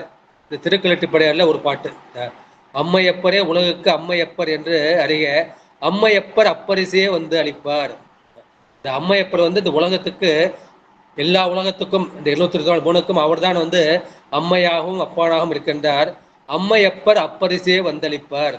பெருமான் எதற்காக இதெல்லாம் படைச்சார்? தனுகான போனபோகங்களை எதற்காக படைச்சார்னா, இந்த ஆன்மாக்கள் இந்த ஆணவமலம் நீங்கி இருவுணைப்பு என்ன செய்யணும், பெருமான் திருவடியை ஏற்ற வேண்டும், அந்த முத்தியை கொடுக்க வேண்டும். அந்த முத்தி தான் அப்பரிசு. அம்மையப்பர் அப்பரிசே அளிப்பார் என்று இந்த திருக்கலட்டிப்படையில சொல்லுவார்கள். திரும்ப அடுத்த பாட்டுக்கு நம்ம செல்லலாம். தீயனும் வெய்யன் புனலினும் தன்னியன் ஆயினும் ஈசன் அருளறிவார் இல்லை. சேயனும் அல்லன் அணியன் நல் அன்பர்க்கு தாயினும் நல்லன் தாழ் சடையோனே. தாழ் சடைனா நீண்ட சடையுடைய அந்த சிவபெருமான். பெருமானுடைய அந்த சடை எப்படி இருக்கு? நீண்டு இருக்கின்றது, தாழ்ந்து இருக்கின்றது. அந்த நீண்ட சடையுடைய அந்த சிவபெருமானை நாம் ஆராயும் கால், அன்பு செய்யும் கால், அவன் தீயினும் வெய்யன், நெருப்பை விட வெம்மை உடையவன். தண்டிக்கும் போது பெருமான் எப்படி இருப்பான்? அவனுக்கு அதே தீயை போல வெய்யவனாக நமக்கு தோன்றுவார். புனலினும் தன்னியன், நமக்கு அருள் செய்யும் போது அவர் எப்படி இருப்பார்னா, நீரை போல தன்மையாக குளிர்ச்சியுடையவனாக இருப்பார். ஆயினும் ஈசன் அருள் அறிவார் இல்லை. ஆனாலும் அத்தகைய அவனுடைய அந்த அருளை, அந்த ஆற்றலின் தன்மையை இந்த உலகத்தவர்களால் அறிய முடியாது. சேயனும் அல்லன், பெருமான் ரொம்ப தூரத்துல இருக்கான்னு நீங்க நினைக்காத. அவன் சேயனும் அல்லன், ரொம்ப தூரத்துல இல்லை. அவன் அணியன், நமக்கு ரொம்ப நெருக்கமா இருக்கான். எங்க இருக்கான்? என் உயிருக்கு உயிரா இருக்கான். உயிருக்குள் அவன் ஒளிந்து இருக்கின்றான். அவன் அணியன் நல் அன்பர்க்கு தாயினும் நல்லன். இந்த உண்மையான மெய் அடியார்களுக்கு, அந்த மெய் அன்பர்களுக்கு அவன் எப்படி இருக்கின்றான்? அவன் தாயினும் தயாவுடைய தத்துவனே. இந்த தாயை போல மிக்க தய உடையவனாக இருக்கின்றான். எனவே அவன் என்ன, ஒரு தாய் குழந்தைகிட்ட ஏதாவது எதிர்பார்ப்பாளா? நிச்சயமா எதுவுமே எதிர்பார்க்க மாட்டான். நேற்று கூட பார்த்தா, பையல் என்ற போதிலே பரிந்து எடுத்து நம்முடைய பட்டத்தலையில பார்த்தோம். இந்த அந்த பையனை தெரிஞ்ச உடனே அந்த அம்மாவுக்கு அவ்வளோ சந்தோஷமா கையில் ஏந்தி எடுத்து கனகமூலை தந்தாலே எப்பிறவே காண்பேன்னு பார்ப்பாரு. அது மாதிரி பையன் இந்த குழந்தைன்னு தெரிஞ்ச போதே அந்த குழந்தைக்கு வந்து கைமாறு கருதாமல் அந்த தாயன்புக்கு ஈடாக எதை சொல்ல முடியும்? எனவே இந்த குழந்தைக்கு கைமாறு கருதாது தன்னுடைய பாலையே தன்னுடைய இரத்தத்தையே பாலாக கொடுப்பது போல இந்த பெருமான் என்ன செய்கின்றான்?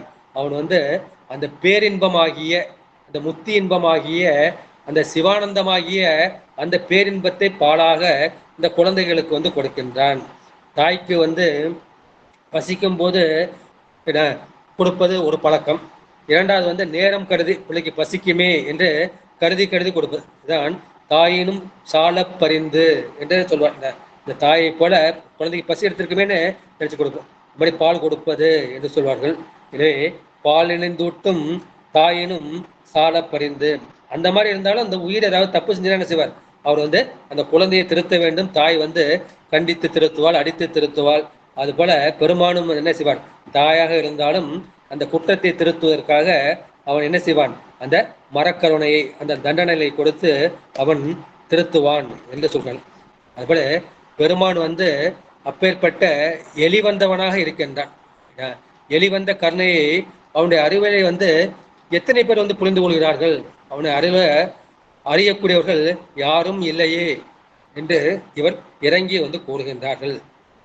எனவே தாழ்ந்த சடையை உடைய நம்முடைய பெருமான் வந்து தீமை செய்பவர்களுக்கு அவன் தீயினும் வெப்பம் மிகுந்தவன். நன்மை செய்தவர்களுக்கு அருளை வழங்கும் போது நீரை விட தன்மையாக குளிர்ச்சியாக அவன் இருப்பான். அவன் இப்படி அவன் ஒரு தாய்க்கு ஒரு குழந்தையை போல அல்ல குழந்தைக்கு தாயை போல அவன் நல்லவனாக இருக்கின்றான். அவன் எங்கே இருக்கின்றான்? அவன் வந்து அண்ணாமலையாக அணுக முடியாத மலையாக இருந்தாலும் நல்ல அன்பருக்கு அவன் என்ன அண்மையில் உள்ளான். நல்ல அடியர்களுக்கு அவன் மிக நெருக்கமாக அவன் அண்மையில் இருக்கின்றான். அவன் தாயை விட நல்லவன். அப்பேற்பட்ட தாய் அன்பை அந்த அருளை அறிகின்ற இந்த பக்குவ ஆன்மாக்கள் யாரும் இல்லை. இப்போ ஒருத்தன் வந்து ஒரு குற்றம் வந்து செய்கின்றான். குற்றம் செய்யும்போது அந்த குற்றத்திற்கு தண்டவாறு ஒரு நீதிபதி தண்டனையை வந்து கொடுக்கின்றார். அந்த காலத்தில் வந்து அரசர்கள் தான் இருந்தார்கள். அரசர்கள் வந்து அந்த தண்டனையை கொடுப்பார்கள். வந்து மனுநீதி சோழன் காலத்தில் பார்க்குறோம். மனுநீதி சோழன் என்ன செய்யறான்? தன்னுடைய மகன் அந்த மகன் ஆகிய அவன் என்ன செய்யலாம்? அவன் ஒரு பசுவும் கன்றை வந்து கொண்டு விட்டான் என்று அந்த தேர்காலில் இடுவான். அந்த மாதிரி அரசர்கள் வந்து மகன் என்று கூட பார்க்க மாட்டார்கள். அவன் என்ன செய்தான்? ஒரு பசுங்கன்றை கொண்டு விட்டான், அது போல இவனையும் கொள்ள வேண்டும். இதுதான் அரச நீதி, இதுதான் சிவநீதி, இதுதான் தர்மநீதி, இதுதான் மனுநீதி என்று அந்த பாசத்தை கூட பார்க்காமல் அந்த மாதிரி தண்டிப்பான். அது போல குற்றம் செய்தவர்களுக்கு அந்த அரசன் வந்து தண்டிப்பான். அது போல ஒரு குரு இருக்காரு. குரு வந்து ஒரு சிஷ்யனுக்கு நல்ல உபதேசம் சொல்றாரு. உபதேசம் செஞ்சுட்டு, அப்பா நீ இதெல்லாம் வந்து அனுஷ்டானம் பண்ணுப்பா, கோயில் வழிபாடு செய்யப்பா, நீ ஆத்ம பூஜை பண்ணுப்பா, யோகம் பண்ணுப்பா அப்படின்னு சொல்றாரு. ஆனா இவனுக்கு வந்து பொழுதுபோக்கில் தான் மனசு ஆர்வம் ஜாஸ்தியா இருக்கு. ஆனால் அவன் வந்து கைகொள்ள மாட்டேங்கிறப்ப அவன் குரு வந்து அவனை தண்டிக்கின்றார். எனவே அந்த உபதேசத்தை கொடுத்து அந்த உபதேசத்தை கைகொள்ளாத அந்த சீடனுக்கு வந்து குரு வந்து கொடியவனாக இருப்பார். எதற்காக அந்த கொடுமையை செய்கின்றார்னா அவன் திருந்த வேண்டும் என்பதற்காக. அது போல சர்வேஸ்வரன் எப்படி இருக்கின்றான்? அவனை புரிந்து கொள்ளாத இந்த தோத்திர வழியிலாவது சாத்திர வழியிலாவது அவனை புரிந்து கொள்ளாத அந்த ஆன்மாக்களுக்கு அவன் தீயினும் வெய்யன், தீயை விட அவன் கொடியவன். ஆனா இந்த தீ அல்லது வெம்மை வந்து தேவைப்படுகின்றது. எப்படி தேவைப்படுதுன்னா, ஒரு செடி கொடி இருக்கு, மரம் இருக்கு, நம்ம உடம்புக்கு இருக்கு. இந்த உடம்புக்கு என்ன செய்யுது? அந்த சூரிய ஒளி வந்து தேவைப்படுகின்றது. அந்த சூரிய ஒளி இருந்தால்தான் இந்த மரம் செடி தாவரம் எல்லாம் வந்து செழித்து வளர்க்கும். நம்ம உடம்புலயும் அந்த சூரியன் ஒளி பட்டால் தான் நமக்கு அந்த வைட்டமின் டி என்கிற சத்து வந்து கிடைக்கும். அந்த வைட்டமின் டி சத்து வந்து கிடைச்சாலே நமக்கு பல வியாதிகளை வந்து போக்கும். எனவே அந்த வெயில் வந்து பல நன்மைகளை வந்து செய்கின்றது. அதுபோல பெருமான் என்ன செய்கின்றான்? அந்த நெறி தவறி செல்லுகின்ற சிவநெறி தர்மநெறி அறநெறி தவறி செல்கின்ற அந்த ஆன்மாக்களுக்கு அவன் வெய்யனாக அவன் வந்து அந்த வெயிலை போல என்பில் அதனை வெயில் போல காயுமே அன்பில் அதனை அறம். எலும்பில்லாத அந்த புழுக்களை வந்து எப்படி அந்த சூரியனை சுட்டி இருக்கின்றானோ அது போல அன்பு இல்லாதவர்களை அந்த அடியார் மேலும் ஆண்டவன் மேலும் குரு மேலும் அந்த அன்பு இல்லாதவர்களை அன்பில் அதனை அறம் அந்த அறக்கடவுளாகிய அந்த பெருமான் வந்து என்ன செய்வார், அவர் வெய்யனாக தண்டிப்பார். அதுபோல அந்த வெம்மை உற்ற உயிர்களை நம்ம அந்த பிறவிக்கு வந்துட்டோம், இந்த பிறவியே வந்து பெரிய வெப்பம், அந்த பிறவி வெப்பத்துக்கு வந்த அந்த உயிர்களை ஈடேற்றுவதற்காக பெருமான் என்ன செய்வார், அவர் வந்து அப்போது அனுக்கிரகம் செய்வார். இதுதான் சிவஞான சித்தியார்ல என்ன செய்வார்னா, மரமளி அகிதம் செய்யின் நிகிரகத்தை வைப்பான். இந்த உயிர் வந்து நிறைய மரம் செய்யுது, நிறைய பாவம் செய்யுதுன்னா அப்ப பெருமான் என்ன செய்வார்னா நிகிரகம் என்ற தண்டனையை வந்து கொடுப்பார். இவன் பெருமான் காட்டிய நல்ல வழியில சரியை கிரியை யோகம் அந்த மாதிரி அந்த நல்ல வழியில் சென்றால் பெருமான் அவனுக்கு அனுக்கிரகத்தை வைப்பார். அந்த அனுக்கிரகம் வந்து தண்ணீர் போல அது குளிர்ச்சியாக இருக்கும், இந்த நிகிரகம் வந்து அந்த வெயில் போல கொடுமையாக இருக்கும். தான் பரிபாடல் வந்து ஒரு பாட்டு, தீயினுள் தெரல் நீ தீக்குள் விரல வைத்தால் அந்த நாளா உன்னை தீண்டும் இன்பம் தோன்றுதையே அந்த நாளா என்று நம்முடைய பாரதியாரும் வந்து பாடியிருப்பார் என்று சொல்லிவிட்டு அடுத்த பாடல்கள் வந்து நம்ம வந்து செய்யலாம். இந்த சிவஞான சித்தி அந்த பாட்டை முழுசா சொல்லணும்னா, நிகிரகங்கள் தானும் நேசத்தால் ஈசன் செய்வது. எப்பேற்பட்ட பெருமான், தாயை விட பணிந்து வரக்கூடிய பெருமான் வந்து நிகிரகங்கள் வந்து ஏன் செய்யறனா நேசத்தால் தான் செய்கின்றார். அந்த உயிரை வந்து உடம்ப அவர் பார்க்கல, இந்த உயிரை தான் அவர் பார்க்கிறார். இந்த உயிருக்கு வந்து உய்ய வேண்டும் என்பதற்காக அக்கிரமத்தால் குற்றம் அடித்து தீர்த்து அச்சம் பண்ணி. ஒரு ஆசிரியன் வந்து எப்படி ஒரு மாணவனுக்கு வந்து கெட்டவனாக இருந்தால் அவனை அடித்து தீர்த்து அச்சம் பண்ணி அவன் மனசுல பயத்தை உண்டாக்கி இக்கிரமணத்தினாலே ஈண்டரம் ஏற்றிருப்பான். அந்த மாணவனை திருத்துவது போல பெருமானும் இந்த உயிரை வந்து இக்கிரமத்தினாலே ஈண்டு அறம் ஏற்றி செய்வான். அப்புறம் நீ எப்படி பார்த்தாலும் எக்கிரமத்தினாலும் இறை செயல் அருளே என்றும். பெருமான் எது செய்தாலும் சரி அது உயிருக்கு வந்து அருள் தான். நம்ம என்ன நினைக்கிறோம், பெருமான் வந்து அனுகிரகம் செய்வது அருள் செய்வதான் அருள்னு நினைக்கிறோம். பெருமான் படைப்பதும் வந்து அருள் தான். ஏன்னா நம்ம வந்து பிறவிப்பினி வேண்டாம் வேண்டாம்னு சொல்றோம். எத்தனையோ உயிர்கள் வந்து பிறவிக்கு வராமல் கோடி கோடி யுகங்களாக கிடக்கின்றது. நம்ம ஏதோ புசனிய புஞ்சத்தால நம்ம வந்து புல்லாகி பூடாகி மனித பிறவிக்கு வந்து சைவ நெறிக்கு வந்து இந்த மந்திரத்தெல்லாம் வந்து காதால் கேட்கக்கூடிய பாக்கியத்தை வந்து பெற்றிருக்கின்றோம்.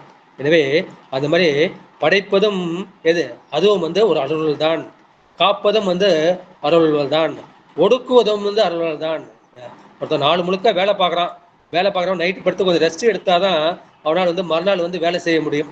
அதுபோல் அந்த ஒடுக்குவது வந்து இந்த உயிர்கள் வந்து இளைப்பாறுவதற்காக தான். அப்புறம் மறைப்பது, போன ஜென்மெல்லாம் நமக்கு வந்து ஞாபகம் இருந்தால் எப்படி, இந்த ஜென்மத்தில் நம்மளால் வாழவே முடியாது.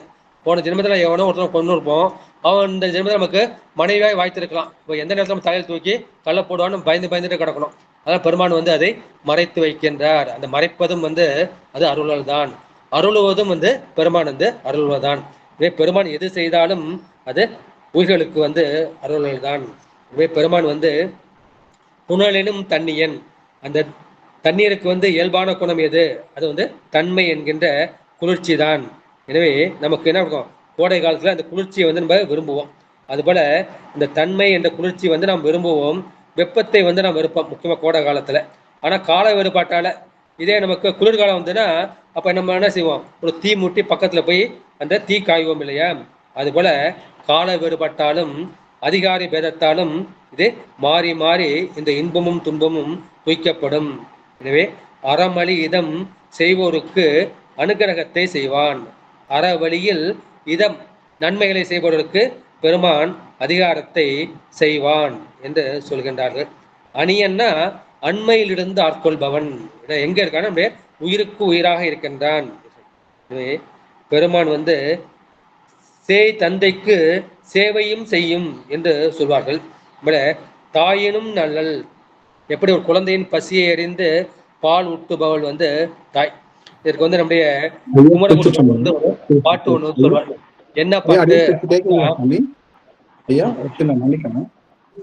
சொல்லுங்க ஐயா. கொஞ்சம் பேசுறது உங்களுக்கு உங்க இது கரெக்டா இல்லைங்க சாமி. கொஞ்சம் அந்த அலைன்மெண்ட் மட்டும் கொஞ்சம் பாதி தான் இருக்கு. கொஞ்சம் அது செட் பண்ணிக்கோங்க. உங்களுக்கு வந்து முகம் நீங்க பேசுறப்ப என்ன ஆகுது, இப்ப கரெக்டா இருக்குங்க. இப்ப கொஞ்சம் கொஞ்சம் இப்ப கொஞ்சம் ஏற்றிக்கோங்க, கொஞ்சம் லைட்டா மேல ஏற்றிக்கோங்க லைட்டா. ஏன்னா நீங்க ரெக்கார்டிங் அப்போ இப்ப எப்படி பேச இப்ப கரெக்டா இருக்குங்க, தெளிவா இருக்குங்க சுவாமி, தெளிவா இருக்கு. தொடருங்க. சரி சார். சிவாய நம. திருச்சிட்டம்பலம். எனவே பாலுன் குளவி பசுங்குடல் பொறாது என்று நோயுன் மருந்து தாய் உண்டு ஆங்கு போல. நம்முடைய சிவகாமி என்ன பண்றாங்க, பெருமான் ஆடக்கூடிய அந்த நடனத்தை வந்து அவர்கள் பார்த்து அவர்கள்தான் இந்த உயிர்களுக்கு அந்த நடன இன்பத்தை வாரி வழங்குகின்றார்கள்.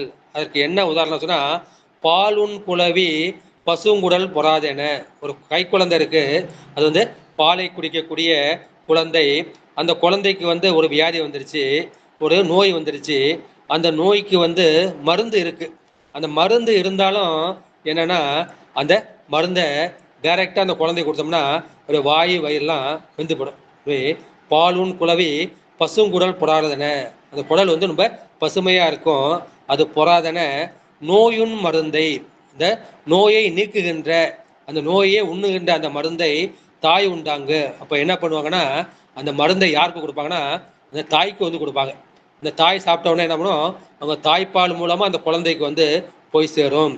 அதுபோல இந்த அம்பாள், இந்த சிவகாமி அம்மை என்ன செய்கின்றார், இந்த உயிர்களுக்கு வந்து பெருமானுடைய அருளை வந்து அவர்கள் தான் நேரடியாக அந்த பால் மூலம் வழங்குகின்றார்கள். அந்த பெருமான் ஆடக்கூடிய அந்த அருளாகிய நடனத்தை தான் கண்ணார கண்டு இந்த உயிர்களுக்கு வழங்குகின்றார். இதுதான் வந்து பெருமான் எப்படி இருக்கின்றார்னா, அந்த உயிர்களின் பக்குவம் அறிந்து உதவுகின்றார். அந்த உயிர்கள் என்ன பக்குவத்தில் இருக்கின்றது, சரியாபாதத்தில் இருக்கின்றதா, கிரியாபாதத்தில் இருக்கின்றதா, யோகபாதத்தில் இருக்கின்றதா, ஞானபாதத்தில் இருக்கின்றதா என்று அறிந்து அந்த பக்குவம் அறிந்து உதவுகின்றார்.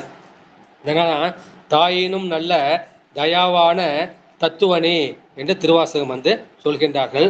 அப்பேற்பட்ட பெருமனுடைய அருளை அறிபவர்கள் யாரும் இல்லையே என்று இறங்குகின்றார்கள். அடுத்த பாடல். பொன்னால் புரிந்திட்ட பொற்சடை என்ன, பின்னால் பிறங்க இருந்தவன் பேர் நந்தி, என்னால் தொழப்படும் எம் இறை மற்றவன் தன்னால் தொழப்படு வாரில்லைதானே. இந்த பெருமானுடைய பெயரை குறிக்கின்றார், அவருடைய குறியை குறிக்கின்றார், அவருடைய பெருமையை உணர்த்துகின்றார். இந்த பாட்டில் பெருமானுடைய பெயரையும் குறியையும் பெருமையும் சொல்வது இந்த பாடலின் திரண்ட கருத்து. பொன்னால் புரிந்திட்ட பொற்சடை என்ன, பெருமானுக்குரிய அந்த சிறப்பான அடையாளம் என்ன, அது வந்து பொன்னால் செய்யப்பட்ட சடை. எப்பேற்பட்டது, அது சாதாரண பொண்ணுல பசும் பொன்னால் செய்து புரிந்திட்ட, புரிதல்னா அப்படி முறுக்கி விடுவது, புரிசைனா முறுக்கி விடப்பட்ட சட்டை. எனவே பசும் பொன்னால் செய்து அந்த முறுக்கி விடப்பட்ட பொற்சடை. இந்த பொற்சடை முதல்ல பொண்ணு சொல்ல, பொற்சடைங்கிறது இந்த அழகை வந்து குறிக்கும். அந்த அழகிய சடை என்ன, எனவே பெருமானுக்குரிய சிறப்பான அடையாளம் என்ன என்றால், பசும் பொன்னால் செய்து முறுக்கி விடப்பட்ட அழகிய சடை வந்து முதுகில் கிடக்க, பின்னால் பிறங்க, பின்னால்னா இந்த பின்பகுதியில அந்த முதுகில் வந்து கிடந்து விளங்க இருந்தவன் பேர் நந்தி. அவனுடைய பெருமான் வந்து அந்த சடாமுடி முதுகில் வந்து தாழ்ந்து கிடக்கின்றது. அவருடைய பெயர் என்ன என்று கேட்டால் நந்தி நாமம் நமச்சிவாயவே. இந்த பெருமானின் பெயர் வந்து நந்தி என்பது, பெருமானுக்குள்ளே சிறந்த பெயர் வந்து நந்தி என்பது. ஏன் நந்தி நந்தின்னு சொல்றாருன்னா, நம்முடைய திருமலருக்கு வந்து யார் குரு, திருமலருக்கு குரு வந்து நம்முடைய நந்தியம் பெருமான் தான். இந்த நந்தியம் பெருமானை வந்து அவர் சிவனாக பார்க்கின்றார். இந்த பெருமானுடைய பெயரும் வந்து சிவன் என்பதை நந்தி என்று சொல்வது. என்னது அவனது பரிசு என்ன என்றால், அவன் என்னால் தொழத்தக்கவன், என்னால் தொழப்படும் எம்மிறை. அப்பேற்பட்ட பெருமானுடைய தன்மை வந்து எல்லா உயிர்களும் வந்து தொழக்கூடிய தன்மை உடையவன். மற்ற அவன் தன்னால் தொழப்படுபவர் இல்லைதானே. அவன் வந்து யாரையும் போய் தொழுவதில்லை. அவன் வந்து சேர்ந்தறியா கையன் என்று நம்முடைய இளங்கோடிகள் வந்து சொல்வார்கள். அவன் வந்து பிரவா யாக்கை பெரியோன், அவனுக்கு பிறவியே கிடையாது, அவனுடைய யாக்கை வந்து பிரவா யாக்கை பெரியோன். இதே மாதிரி இன்னொரு பாட்டு சொல்லு. பார்ப்பதம் மண்டமாய் படர்ந்ததோர் பரப்புன்றதை பரப்பே, நீருறுத்தையே நினைவதேல் அறிய. பார்ப்பதம் மண்டமாய் படர்ந்ததோர் படரொளி பரப்பே, நீருறுத்தையே நினைவதேல் அறிய என்று மாணிக்க வாசகரும் வந்து சொல்லுவார்கள். எனவே இந்த பெருமானுடைய பிறமை எது எப்பேற்பட்டது, பெருமானை வந்து நாம் தொழ வேண்டும். ஏன்னா அவன்தான் எல்லோருக்கும் தலைவன், அவன்தான் முழு முதற் கடவுள். எனவே அவனுக்கு முன்னால் வந்து எந்த கடவுளுமே கிடையாது. எனவே அவன் யாரையும் போய் தொழுவது இல்லை. இதன் வந்து சேர்ந்தறியா கையன் என்று சொல்லப்படுகின்றது. இது திரண்ட கருத்து என்ன? நான் வந்து பெருமானை வணங்குகின்றேன், என்னால் வணங்கப்படுகின்ற எங்கள் சிவபெருமான் எப்படி இருக்கின்றான், அவனுடைய இந்த பொன் சடை, அந்த சடை வந்து பொன்னாக இருக்கின்றது, அது பொன்னால் செய்யப்பட்டது போல அது பின்னலோடு விளங்கி முதுகில் விழுகின்றது. அவன் நந்தி என்னும் பெயரை உடையவன், அவனை தான் எல்லோரும் வணங்குகிறார்கள், அவனால் வணங்கப்படுபவர் வந்து ஒருவரும் இல்லை என்று இந்த பாட்டில் வந்து அவர் சொல்லி இருக்கின்றார்கள்.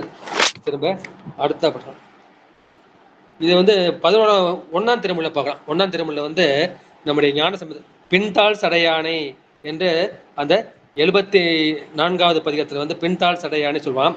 இந்த சடை என்பது தவக்கோலத்தை வந்து குறிக்கும்.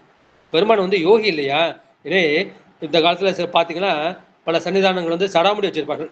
இதே சடை என்பது தவக்கோலத்தை வந்து குறிக்கும். இந்த அடிகள் என்ற பெயரும் சரி இந்த தவக்கோலத்தை வந்து குறிக்கும். இரண்டாவது வந்து இந்த சடை வந்து பற்றின்மை வந்து குறிக்கும். இந்த பொன்மைங்கிறல, பொன்மை வந்து நம்ம கண்ணை கவரக்கூடியது, பெண்களை எல்லாம் கவரக்கூடியது அந்த பொன். பொன் என்பது கவர்ச்சியை வந்து குறிக்கும். பின்னல் என்பது அந்த பழமையை வந்து குறிக்கும். நந்தினா நமக்கு அந்த ஆனந்தத்தை கொடுவன். நந்தி என்பது நமக்கு இன்பத்தை கொடுக்கக்கூடியவன், அந்த இன்பத்தையே தன்னுடைய பெயராக உடையவன், அந்த இன்பத்தையே தனக்கு பொருளாக உடையவன். பெருமானுடைய இயல்பு என்ன? சத்து சித்து ஆனந்தம். பெருமான் சத்தாகிய அந்த இருப்பாக இருக்கின்றான், சித்தாகிய அறிவாக இருக்கின்றான். அவன் கொடுக்கக்கூடியது ஆனந்தம். எனவே பெருமானை சச்சிதானந்தம் என்று சொல்லுகின்றோம். எனவே பெருமானுக்கு வந்து பற்று கிடையாது. அவன் எல்லோரையும் கவரக்கூடியவன், அவன் காலத்திற்கு அப்பாற்பட்டவன், காலாதீதன். காலகாலன், காலத்துக்கு அதீதன், காலாதீதன்.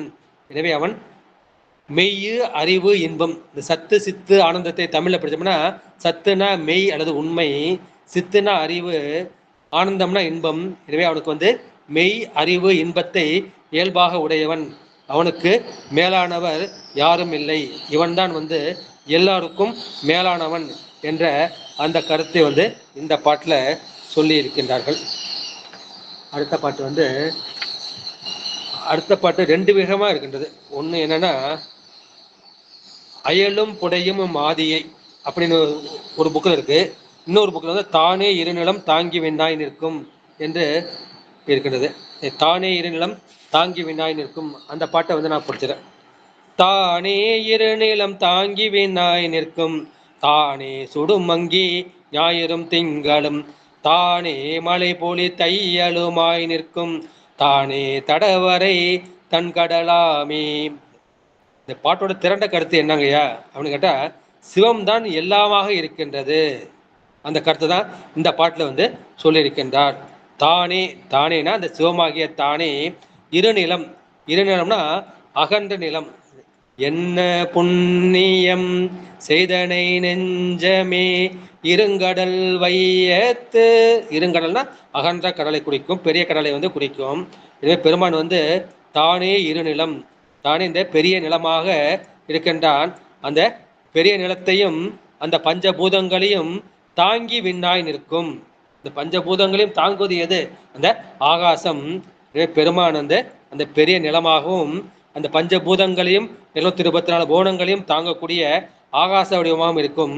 தானே சுடும் அங்கி, எல்லாவற்றையும் எரிக்கக்கூடிய சுடக்கூடிய அந்த நெருப்பாக அங்கியாக பெருமான் தான் இருப்பார். தானே ஞாயிறும் தானே திங்களும், பெருமான் தான் அவர் ஞாயிறும் திங்களுமாக இருக்கின்றான். பெருமானுக்கு வலதுகன் வந்து சூரியன், இடதுகன் வந்து திங்கள். இதே பெருமான் வந்து அந்த ஞாயிறும் திங்களுமாக இருக்கின்றான். இந்த உலகத்துல வந்து ஒளியுடைய பொருள் வந்து 3. ஒன்று வந்து ஞாயிறாகிய அந்த சூரியன், 2வது திங்களாகிய சந்திரன், 3வது அங்கி என்று சொல்லக்கூடிய இந்த அக்னி. இந்த 3 தான் 3 ஒளிச்சுடர்கள் அல்லது 3 இயற்கையான ஒளியுடைய பொருள்கள். இந்த பெருமானுக்கு வந்து வலதுகன் சூரியனாக இருக்கின்றது, இடதுகன் வந்து சந்திரனாக இருக்கின்றது, நெற்றிக்கண் வந்து அக்னியாக இருக்கின்றது. இது அன்பர்கள் அனைவருக்கும் வந்து தெரிந்ததுதான். அதே போல நம்ம உடம்புல வந்து 3 நாடிகள் யோகத்தில் இருக்கின்றது. அது இடநாடி வந்து சந்திரன் நாடியாக இருக்கின்றது, வலது நாடி சூரிய நாடியாக இருக்கின்றது, நடுநாடி என்ற மைய நாடி அல்லது சுழுமுனை நாடி இது வந்து அக்னி நாடியாக இருக்கின்றது. இந்த யோகிகள் என்ன செய்வார்கள்? அந்த ஓடுகின்ற பிராணவாயுவை இடநாடியிலும் வளநாடியிலும் ஓடாமல் அந்த மைய நாடியாகிய அந்த அக்னி நாடியில செலுத்தி மூலாதாரம், சுவாதிஷ்டானம், மணிப்புரகம், அநாகதம், விசுத்தி ஆகிய இந்த சகசிராரத்துக்கு கொண்டு வருவார்கள். பெருமான் வந்து அந்த அக்னியாக இருக்கின்றான். அந்த அக்னி தான் என்ன செய்கின்றது? அந்த காமனை வந்து எரிக்கின்றது. நம்மிடம் உள்ள அந்த காமம், குரோதம், லோபம், மோகம், மதம், ஆச்சரியம் என்ற எல்லா தீய குணங்களையும் அதை அழிப்பது, எரிப்பது எதுனா இந்த நெற்றிக்கண் தான். நெற்றிக்கண்ணை தான் நம்முடைய குருமார்கள் தான் வந்து திறந்து விடுவார்கள். இந்த படிப்படியாக இந்த 6வது ஆதாரமாகிய இந்த ஆக்யா சக்கரத்துக்கு நாம் செல்ல வேண்டும். அந்த மாதிரி சென்றோம்னா நமக்கு என்ன செய்யும்? அந்த காமனை நாம் எரிக்கலாம். அப்பொழுது என்ன செய்யும்? பெருமான் வந்து இந்த ஞான குழந்தையாகிய அந்த முருகனை படைத்தது போல அப்போது நமக்கு என்ன செய்யும்? அந்த ஞானம் வந்து பிறக்கும். இந்த ஞானம் பிறப்பதற்கு முக்கியமாக இருப்பது இந்த நெற்றிக்கண். இந்த நெற்றிக்கண் தான் அக்னி. தானே மலை பொலி தையலுமாய் நிற்கும். இந்த மலை எப்படி இருக்குன்னா, இந்த மலை பெறுவதற்கு என்ன காரணம்னா நம்முடைய அருள் சக்தி தான். அந்த திருவுருள் சக்தி தான். முன்னி அவள் நமக்கு முன் சுரக்கும் இன்னருளே என்ன பொலியாய் என்று திருவம்பால பாடுவார் இல்லையா? அது மேல தானே மலையை பொழிவிக்கின்ற திருவுருள் சக்தியாக பெருமான் வந்து இருக்கின்றான். தானே மலை பொலி தையலுமாய் நிற்கும். இந்த திருவுருள் சக்தியால் தான் மலை வந்து பெறுகின்றது.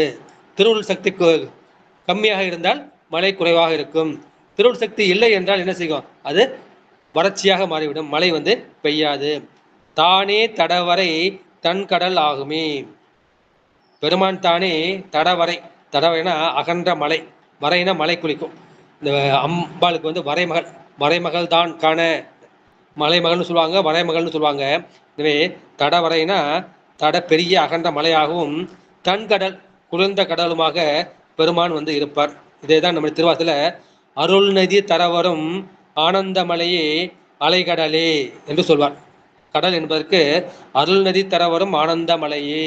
பெருமான் வந்து அண்ணாமலையாகவும் கைலாய மலையாகவும் அந்த பல மலைகளாக இருந்து பெருமான் வந்து நமக்கு அருள் நிதியை தருகின்றான். எனவே அருள் நிதி தரவரும் ஆனந்த மலையே அலைகடலே.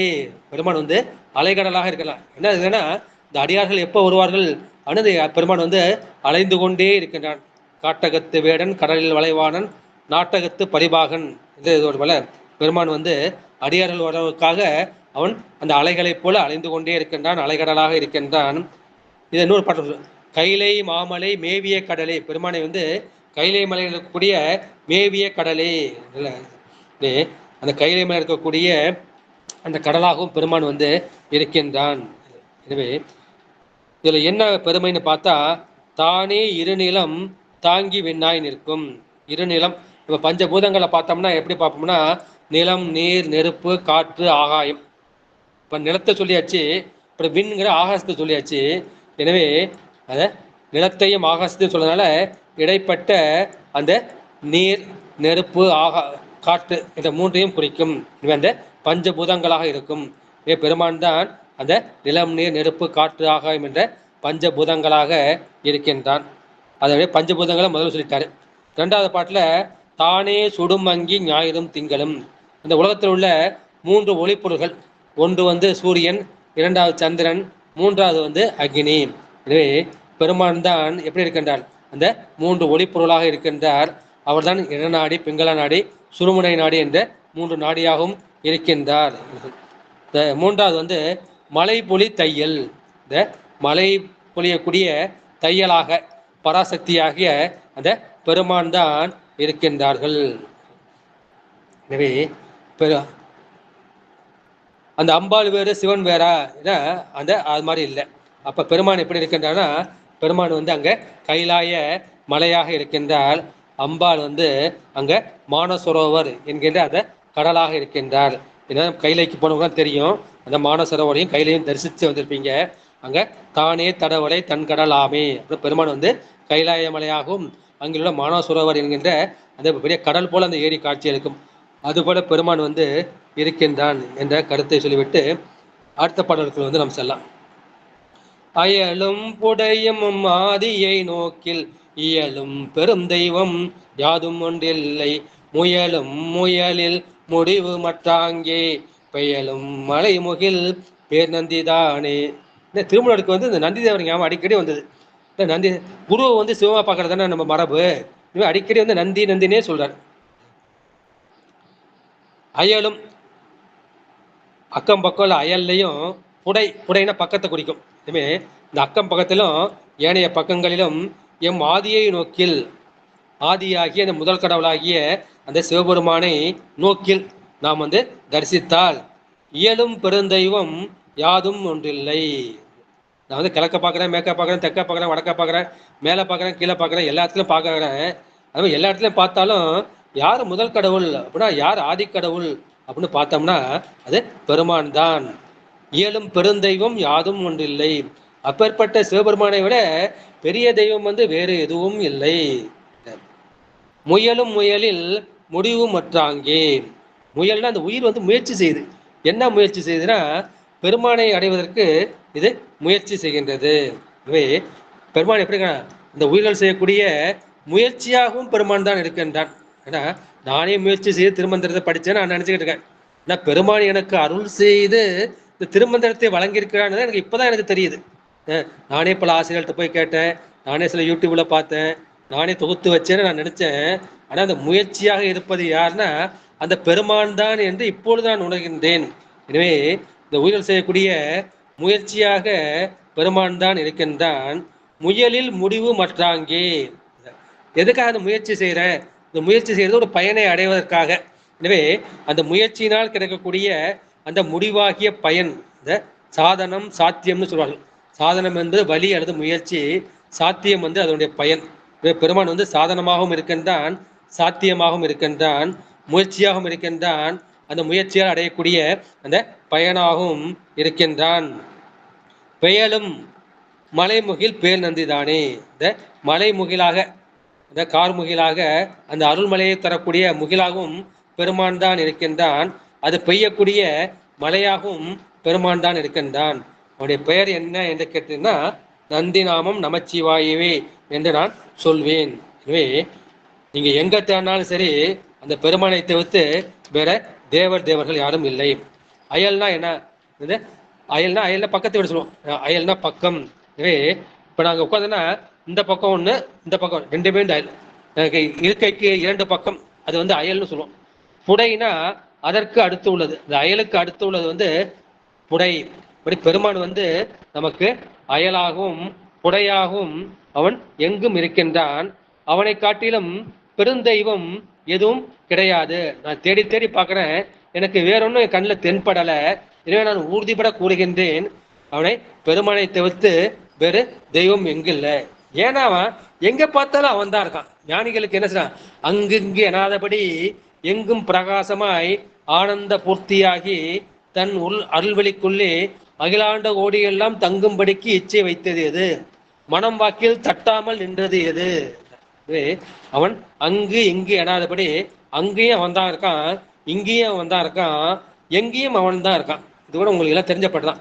அண்டம் கடந்த பொருள், ஆனந்த வெள்ள பொருள், பண்டும் இன்றும் என்றும் உள்ள பொருள். பெருமான் எங்கன்னா இந்த 224 அண்டங்களையும் அண்டம் கடந்த பொருள் எப்படி ஆனந்த வெள்ள பொருள். அவன் வந்து ஆனந்த வெள்ளமாக இருக்கின்றான். அவன் வந்து பண்டும் இன்றும் என்றும் உள்ள பொருள். பண்டு பழைய காலத்திலேருந்தே பண்டும் இன்றும் இன்னைக்கு இருக்கான், என்றும் என்னைக்கும் இருப்பான். பண்டும் இன்றும் என்றும் உள்ள பொருள். அப்பேற்பட்ட பரம்பொருள் என்ன செய்யறான்? நான் செய்யக்கூடிய இந்த வழிபாட்டுக்காக, நான் செய்யக்கூடிய இந்த அர்ச்சனைக்காக என்ன செய்கின்றான்? ஒரு லிங்கத்துக்குள்ளே வந்து அவன் வந்து தன்னை குறுகி கொண்டு என் வழிபாட்டை ஏற்றுக்கொண்டு எனக்கு அருள் செய்கின்றான்.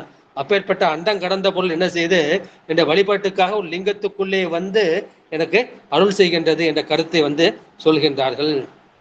எனவே இதில் அயல் என்பது எதை குறிக்குன்னா இன்னொரு வழக்கம். அயல் என்பது நம்ம ஏற்கனவே சாக்கிய நாயனால பார்த்தோம். என்ன பார்த்தோம்னா அந்த புறச்சமயம், புறப்புறச்சமயம், அகச்சமயம், அகப்புறச்சமயம்னு நான் பார்த்தோம் இல்லையா? அந்த மாதிரி பார்த்தப்ப அயல் என்பது அந்த சித்தாந்த சைவம் ஒழித்த அந்த அகச்சமயங்கள். புடை என்பது என்ன? அந்த அகத்துக்கு அப்புறம் என்ன இருக்குது? அது வந்து அகப்புறச்சமயங்கள். எனவே அந்த அயல் என்பது புறம் என்பது அகச்சமயத்தையும் அகப்புற சமயத்தையும் குறிப்பாம். எனவே அந்த சமயத்திலும் எல்லாம் எம்முடைய ஆதியாகிய அந்த சிவபெருமானே முதற்கடவுளாக விளங்குகின்றான். அந்த வேட்டு சமயங்களிலும் பெருமான் தான் அந்த தெய்வமாக விளங்குகின்றான். ஆகவே அந்த தெய்வங்கள் எல்லாம் இவருடைய ஏவல் வழி, இவருடைய ஆணை வழிதான் நின்று இயங்குவார்கள். நிறைய பேர் இப்ப என்ன செய்வார்கள், நம்முடைய திருப்பதிக்கு போய் பெருமாளை வந்து வணங்குவார்கள். அந்த திருப்பதி பெருமாளுக்கும் அருள் புரிபவர் நம்முடைய பெருமான் தான். பார்க்க போனா அங்க திருப்பதியில் இருப்பதே நம்முடைய பெருமான் தான், நம்முடைய அம்பாள் தான். எனவே அவரை போல பெருந்தெய்வம் யாரும் இல்லை. அவர்தான் பரம காரணன், எல்லாவற்றுக்கும் காரணன் வந்து அவர்தான். அவர் வந்து காருண்ய மூர்த்தி. நான் செய்யக்கூடிய இந்த சின்ன பூஜைக்கு, அற்ப பூஜைக்கு அது கூட பலன் கொடுப்பதற்காக நான் வழிபடுகிற லிங்கத்துல வந்து அவர் அருள்படுகிறார். அப்பேற்பட்ட பரம்பொருள், அண்டம் கடந்த பொருள் வந்து நான் செய்யக்கூடிய இந்த லிங்க வழிபாட்டுல நான் வழிபட லிங்கத்துக்கு வந்து நின்று எனக்கு வந்து அருள் புரிகிறாரே, உன் கருணை எப்பேற்பட்ட கருணைப்பா அப்படின்னு வியந்து வந்து பாராட்டாரு.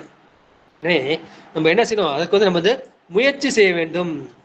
உழைத்தால் உறுதி உண்டோதான் என்று குலைத்த பத்துல மாணிக்கவாசகர் சொல்வார். உழைப்பின் வாரா உறுதிகள் உழவோ என்று 11ஆம் திருமுறையில வந்து நம்முடைய பட்டினத்தடிகள் வந்து சொல்வார்கள். எனவே நம்ம ஆன்மா என்ன செய்யணும், முயற்சி செய்யணும். பெருமானை அடைவதற்கு நம்ம முயற்சி செய்யணும். எனவே அந்த முயன்றால் வந்து முடியாத பொருள் வந்து இல்லை. ஆனா ஜீவ முயற்சி எல்லாமே பயன் கொடுக்கும்னா அது வந்து பயன் கொடுக்காது. பெருமானுடைய அருள் இருந்தால்தான் அப்போது பயன் கிடைக்கும். அப்போது நம்ம சின்ன முயற்சி பண்ணா கூட போதும், சிறு முயற்சி பண்ணாலும் நமக்கு பெரிய பயன் வந்து கிடைக்கும். இதே வந்து உலகாதவர்கள் இருக்கார்கள், இந்த அவர்கள் வந்து பெருமுயற்சி பண்ணாலும் அவருக்கு சிறைய பயன்தான் கிடைக்கும். அதான் வந்து வள்ளுவர் சொல்ற, தெய்வத்தால் ஆகாது எனினும் முயற்சி தன் மெய்வடுத்த கூலி தரும். இப்ப பெருமான் கொடுத்தா அள்ளி அள்ளி கொடுப்பாரு. பெருமான் கொடுத்தா நீ பாடுபட்டா உனக்கு வந்து கூலி தான் கிடைக்கும். அந்த வினைக்கு உண்டான முயற்சிக்கு உண்டான பயன்தான் கிடைக்கின்றது. அதனால பெருமான் வந்து சாதனமாகவும் இருக்கின்றான், முயற்சியாகவும் இருக்கின்றான், சாத்தியமாகவும் இருக்கின்றான், அந்த முயற்சியில் அடையக்கூடிய பயனாகவும் இருக்கின்றார். அதற்கு உதாரணமாக அந்த மலையையும் மலை நீரையும் வந்து குறிக்கின்றார்கள். எனவே பெருமான் வந்தான் அவன் வந்து எல்லாவற்றிற்கும் பரம காரணனாக இருக்கின்றான். அந்த பரம காரணனே அவன் பரசிவன் என்று நீயர்க. இதான் காரண காரியம் காண்போம் அல்லம் என்று புறநாட்டுல சொல்வாரு. இதை பாருங்க, நாரணன்கான் நான்முகன்கான் காரணன்கான் புறநன்கான் புறநன்கான் என்று அப்பர் பெருமான் வந்து சொல்வார். பெருமான் தான் எல்லாவற்றுக்கும் காரணமாக இருக்கின்றான். அவன் தான் பூரணமாக முழுமுக பொருளாக இருக்கின்றான். அவன் தான் வந்து புராணனாக, அவன் தான் பழம்பொருளாக இருக்கின்றான் என்ற கருத்தை வந்து அப்பர் பெருமானும் சொல்லுவார்கள். அதுக்கு அடுத்த திருப்பாடல், கண்ணுதலான் ஒரு காதலின் நிற்கவும் என்னிலி தேவர் இறந்தார் என பலர் மண்ணுருவார்களும் வானுருவார்களும் அண்ணலிவன் என்று அறியகிலார்களே.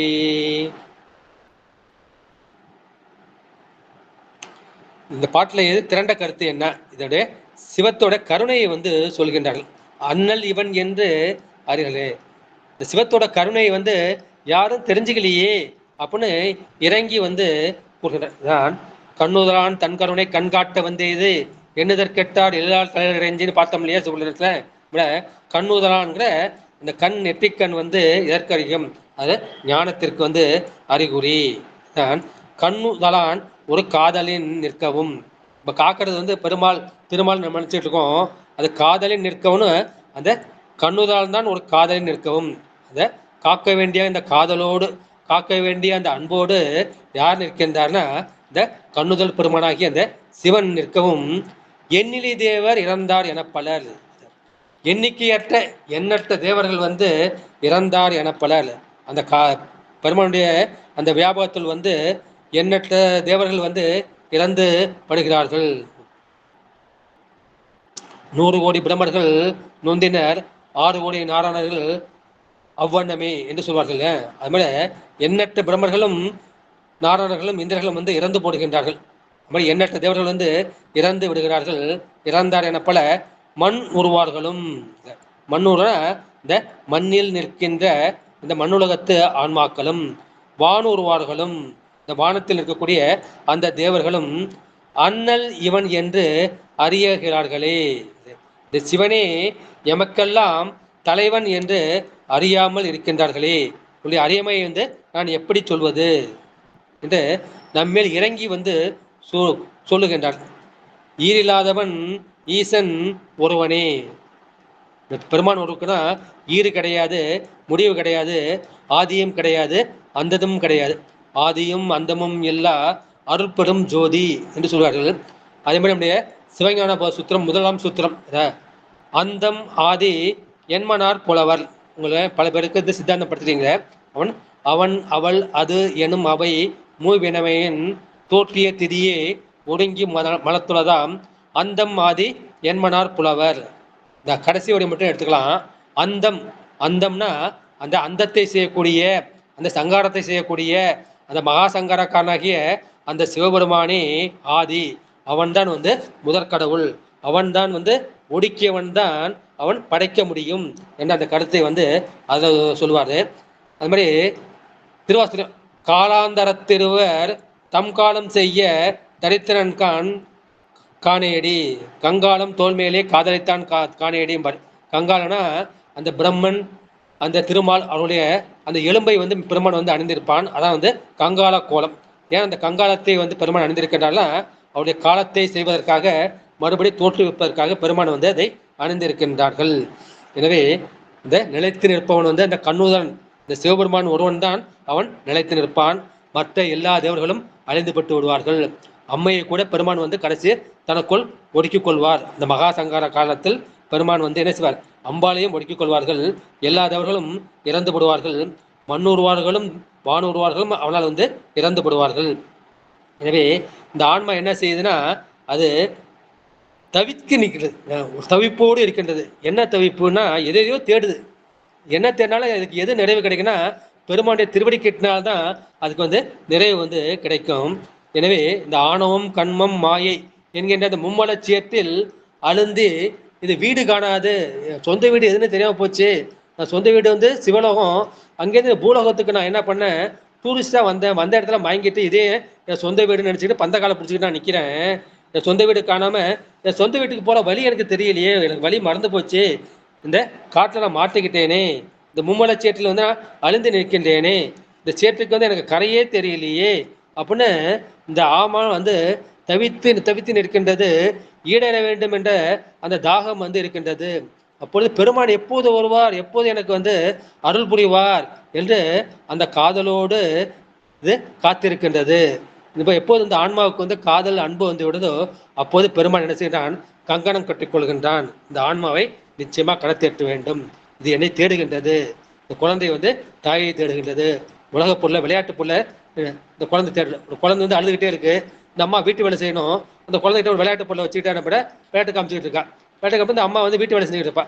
ஆனால் இந்த குழந்தை என்ன செய்யுது, கொஞ்சம் நேரம் அந்த விளையாட்டு பொருளை தூக்கி போய் எனக்கு அம்மா தான் வேணும், அம்மா அம்மானு கத்துனா என்ன செய்வா, அந்த வேலையை விட்டுட்டு இந்த குழந்தைக்கு வந்து பால் ஊட்டுவா.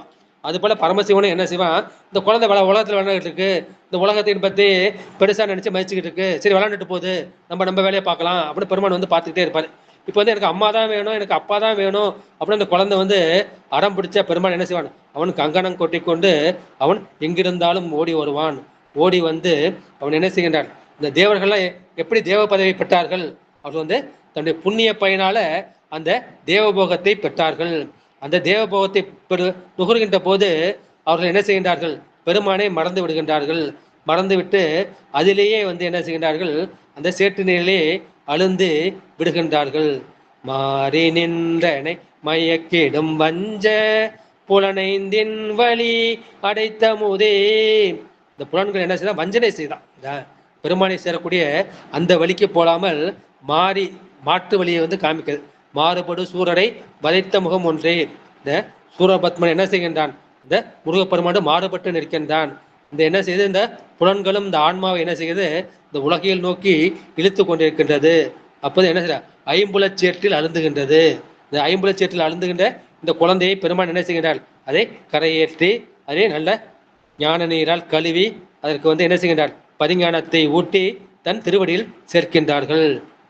எனவே அந்த மாதிரி இது பதி என்று உணராமல் இந்த மண்ணில் உள்ள மாந்தர்களும் விண்ணில் உள்ள தேவர்களும் இருக்கின்றார்கள். இவருடைய மடமை என்ன, இவருடைய அறியாமை என்ன. எனவே இந்த விண்ணில் உள்ளவர்கள் என்ன செய்கின்றார்கள், இந்த மண்ணில் வந்து பெருமானை அர்ச்சிக்கின்றார்கள். இந்த தேவலோகம் வந்து போகலோகம். ஆனா இந்த பூலோகம் இருக்கே இது வந்து கர்ம பூமி. இது வந்து கர்மம் செய்யலாம். யோக பூமி, யோகம் செய்யலாம். ஞான பூமி, ஞானத்தை அடையலாம். போகமும் நம்ம அனுபவிக்கலாம். போக பூமியாகவும் யோக பூமியாகவும் ஞான பூமியாகவும் கர்ம பூமியாகவும் இருக்கின்றது. இதான் வந்து இதில் கூட பாடு, அவன் விருப்பம் மலரவன் ஆசைப்படவும் என்று பாடுவார். அந்த மலரவனும் சரி திருமாலும் சரி இந்த பூமியில் வந்து பெருமானை வழிபடுவதற்கு ஆசைப்படுகின்றார்கள் என்ற அந்த கருத்தை வந்து இந்த பாட்டில் வந்து செல்கின்றார்கள்.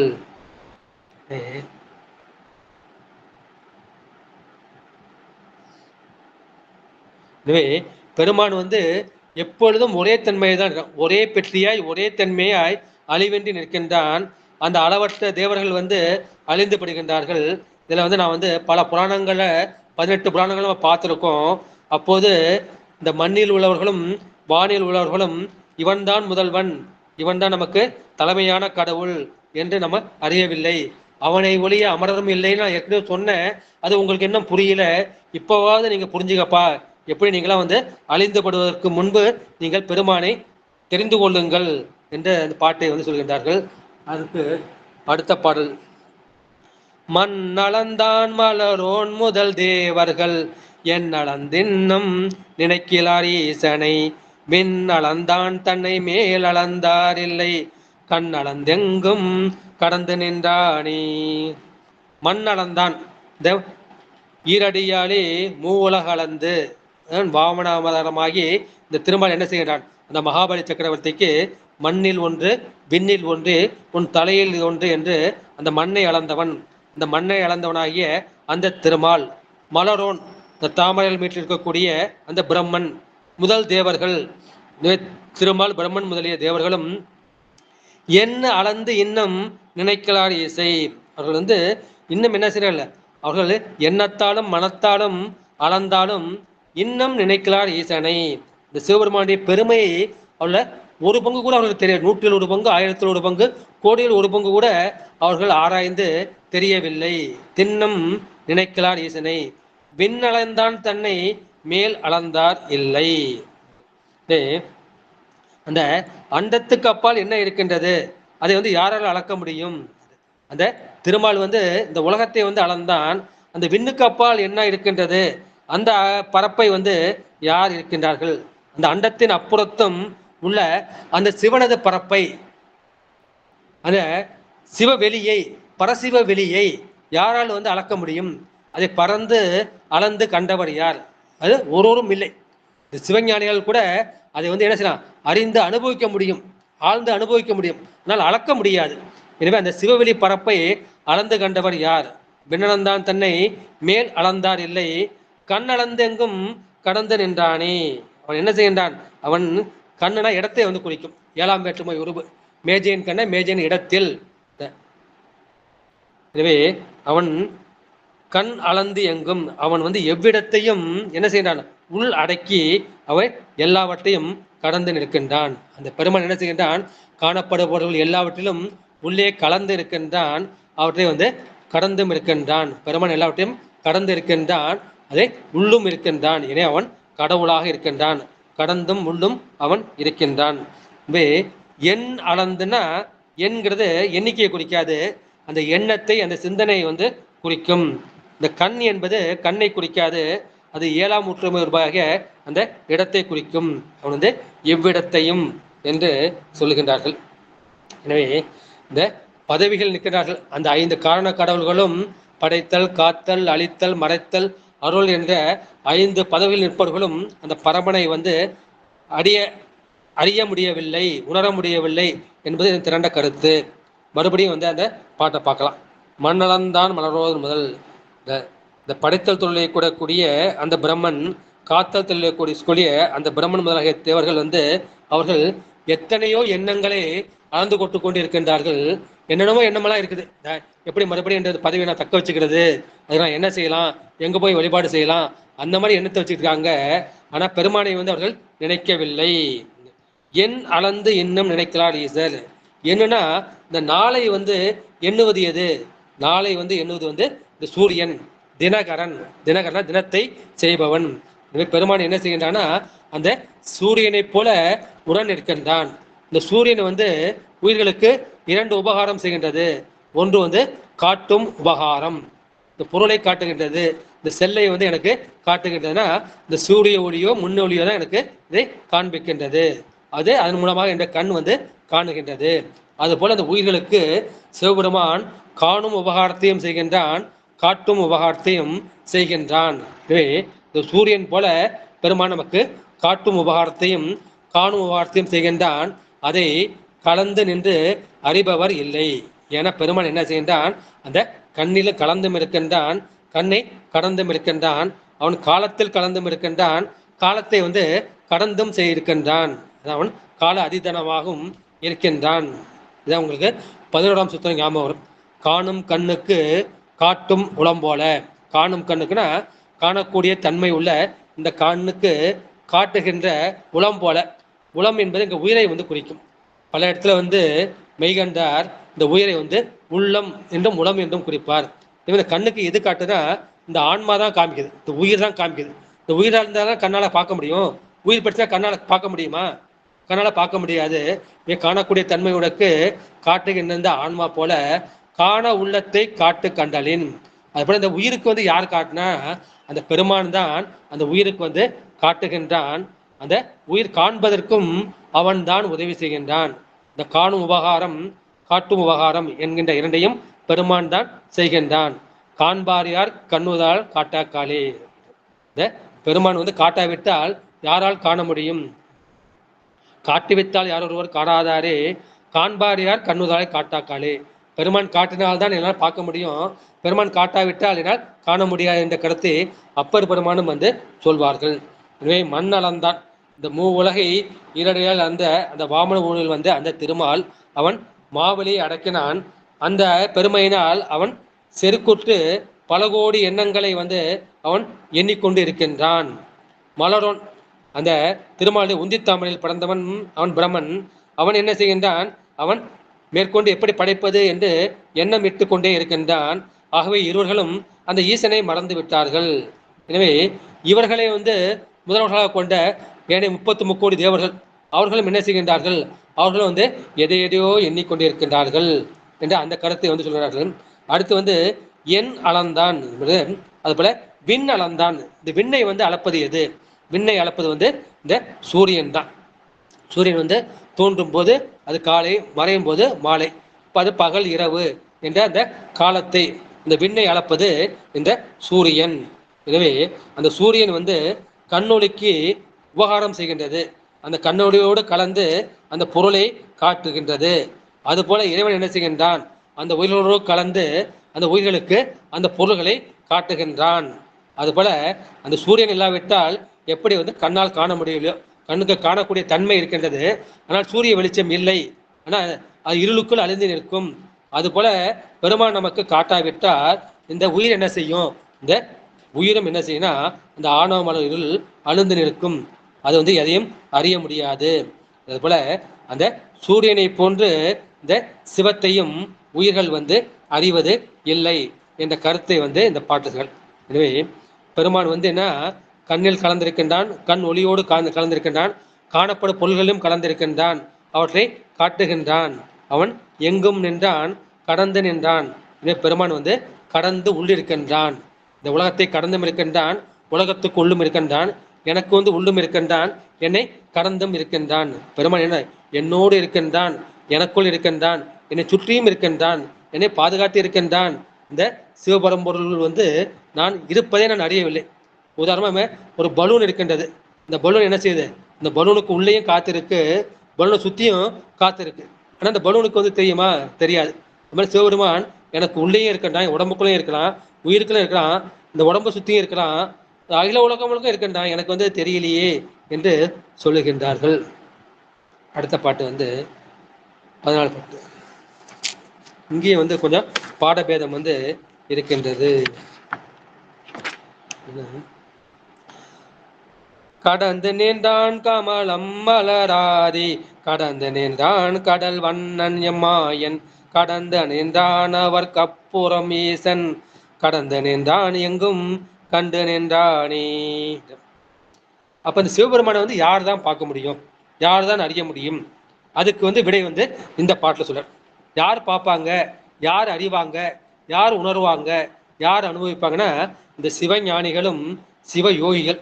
அவர்கள் தான் பெருமானை தெளிவாக காண்பார்கள், தரிசனம் செய்வார்கள், பெருமானோடு சிவயோகம் கூடுவார்கள், அவன் கொடுக்கக்கூடிய அந்த சிவபோகத்தை அருந்துவார்கள்.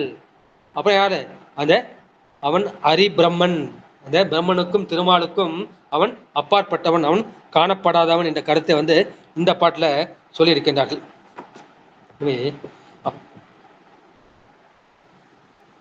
இருவகைப்பற்று என்ன பற்றுனா அகப்பற்று புறப்பற்று. அந்த இரண்டு பற்றையும் கலந்தால்தான் நம்மால் ஞானி ஆக முடியும்.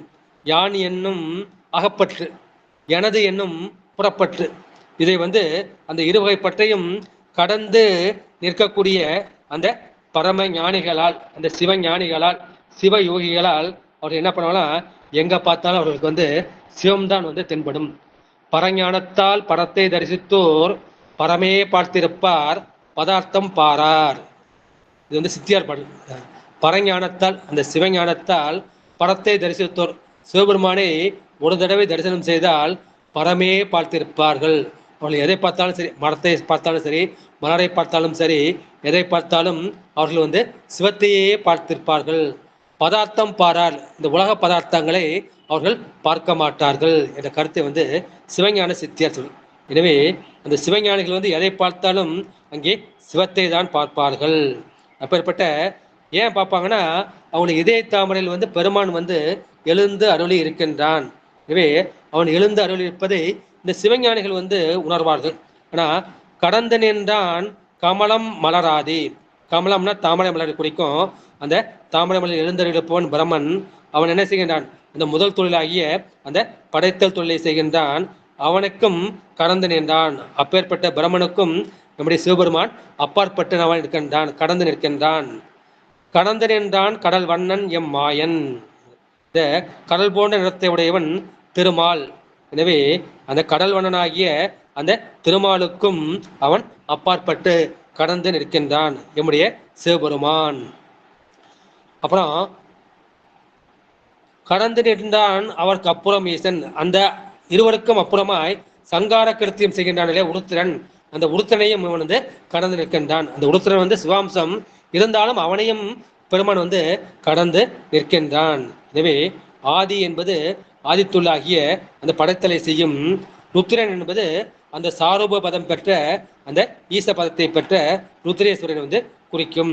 எனவே அந்த மூன்று மூர்த்திகளும் அந்த பெருமான் கொடுத்த பதவிகளில் நிற்பவர்கள். எனவே அவர்களுக்கு அந்த பதவியை கொடுத்த அந்த பெருமானை அவர்கள் அறிய மாட்டார்கள். அவன் அந்த பதவிக்கு அப்பாற்பட்டு நிற்கின்றான்.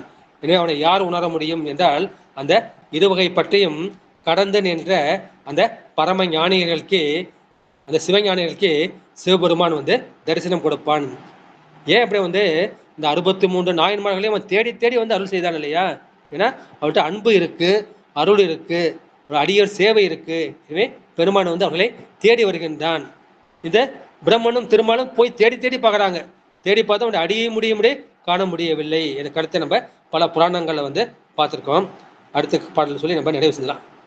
அப்புறம் ஆதியுமாய் அரணாய் உடலுள் நின்ற வேதியுமாய் விரிந்தார் கிடந்தான் அருள் சோதியுமாய் சுருங்காததோர் தன்மையுள் நீதியுமாய் நித்தம் ஆகி நின்றானே. ஆதியுமாய் சோதியுமாய் அந்த வழி எடுத்துக்கலாம். அருள் ஜோதியுமாய் பெருமன் எப்படி இருக்குன்னா திருவருள் ஜோதியுமாய் இந்த 3வது வரையில எடுத்துங்க. அருள் ஜோதியுமாய் திருவருள் ஜோதியுமாய் சுருங்காததோர்.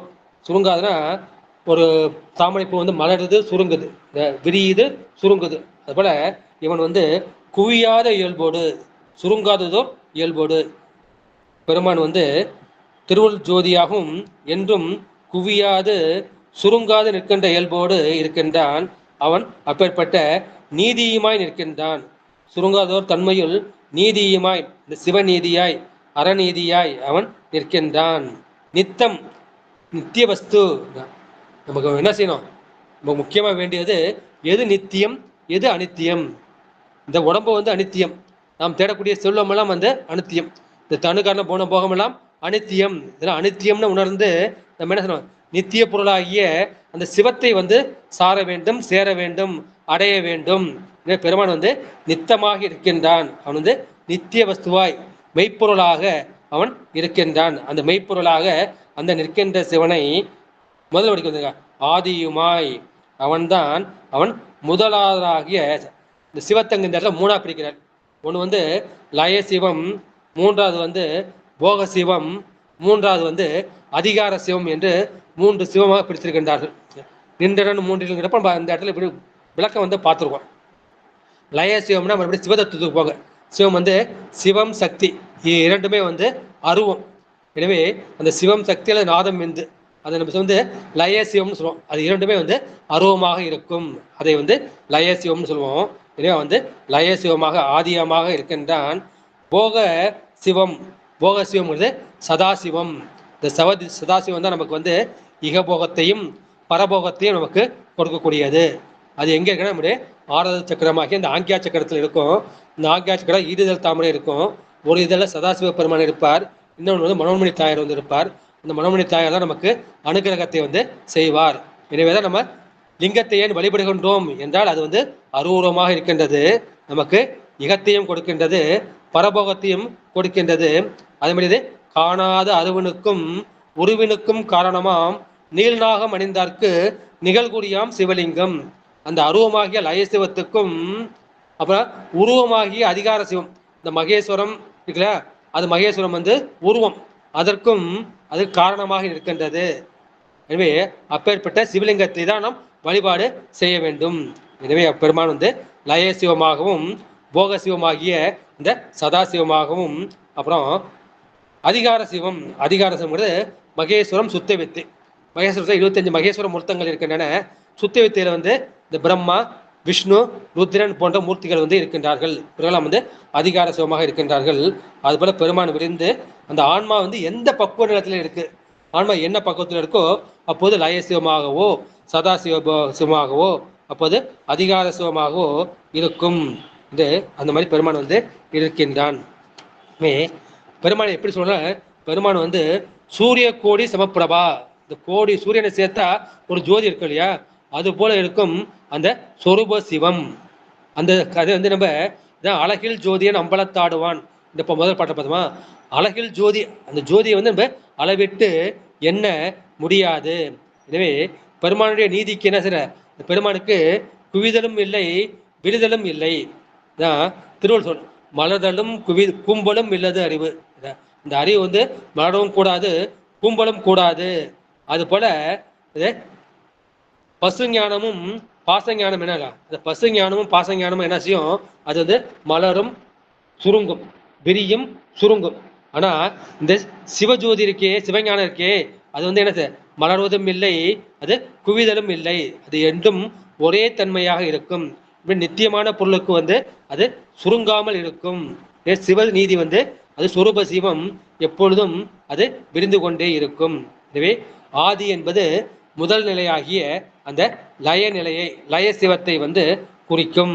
எனவே பெருமான் வந்து அந்த இச்சா ஞான கிரியை என்கின்ற மூவகை சக்திகளோடு என்ன செய்கிறார், அந்த விந்துவில் பதிந்து என்ன செய்கிறார், அங்க சூக்கும ஐந்தொழில் செய்கின்றார். அந்த சூக்கும ஐந்தொழில் செய்வது, அதுக்கப்புறம் என்ன செய்கின்றார், அவர் இருவகை மாயையிலிருந்து அந்த இருவகை பிரபஞ்சத்தை அவர் தோற்றுகின்றார். அதை வந்து சூக்கும லயம் என்று சொல்லப்படுகின்றது. அப்புறம் அரணாய், அரணாய் என்பது அது போக சிவத்தை குறிக்கும். போகம் என்பது இந்த ஆண் மக்கள் தூக்கக்கூடிய அந்த போகத்தை வந்து குறிக்கும். இகபோகம் பரபோகத்தை வந்து குறிக்கும். பெருமான் எதற்காக ஒடுக்குகின்றார் அடக்குகின்றார்னா, இந்த ஆன்மாக்கள் இளைப்பாதல் பொருட்டு, அந்த இளைப்பாரி தூய்மை பெறும் பொருட்டு பெருமான் வந்து அவற்றை என்ன செய்கிறார், தன்னுள் ஒடுக்கிக் கொள்கின்றார். அப்புறம் மறுபடி புனர் உற்பவம் செய்யும் போது பெருமான் வந்து அந்த நாதத்துவத்திலிருந்து புனர் உற்பவம் செய்யும் போது மறுபடி என்ன செய்வார், அந்த தூள இச்சா ஞான கிரைகளோடு இந்த ஆன்மாவை புணர்த்து அவருக்கு உணர்த்துவார். எனவே போக சிவம் என்பது அது சகல நிஷ்கல திருமேனி குறிக்கும். சகலம்னா உருவத்தை உடையது, நிஷ்கலம்னா உருவம் இல்லாதது. எனவே அந்த லிங்கத்தை வந்து சகல நிஷ்கலம், தமிழ்ல வந்து அருவுருவம், அருவம்னா உருவம் இல்லாதது, உருவம்னா உருவம் கிடையாது. அந்த சதாசிவம் வந்து அருவம் உருவம் இரண்டும் சேர்ந்தது. அதை அரு உருவம் என்று தமிழில் சொல்வார்கள். வடமொழியில் வந்து சகல நிஷ்கலம் என்று சொல்வார்கள். எனவே அந்த சகல நிலைக்கும் நிஷ்கல நிலைக்கும் இடைப்பட்ட நிலையாகிய அந்த சதா சிவநிலை அது சகல நிஷ்கல நிலை. அவன் உடலுள் நின்ற வேதியாய், அப்போது சகல திருமேனி மகேஸ்வர மூர்த்தம் தாங்கி அவன் வருகின்றான் என்று சொல்கின்றார்கள். எனவே பெருமான் வந்து நமக்கு லய சிவமாகவும் போக சிவமாகவும் அதிகார சிவமாகவும் என்று நமக்கு அருள் புரிகின்றான் என்ற கருத்தை சொல்லி இன்றைய திருமந்திர சிந்தனையை நிறைவு செய்கின்றேன். இதுவரை பொறுமையுடன் கட்ட அடியார் பெருமக்களின் திருவடிகளை வணங்கி மகிழ்கின்றேன்.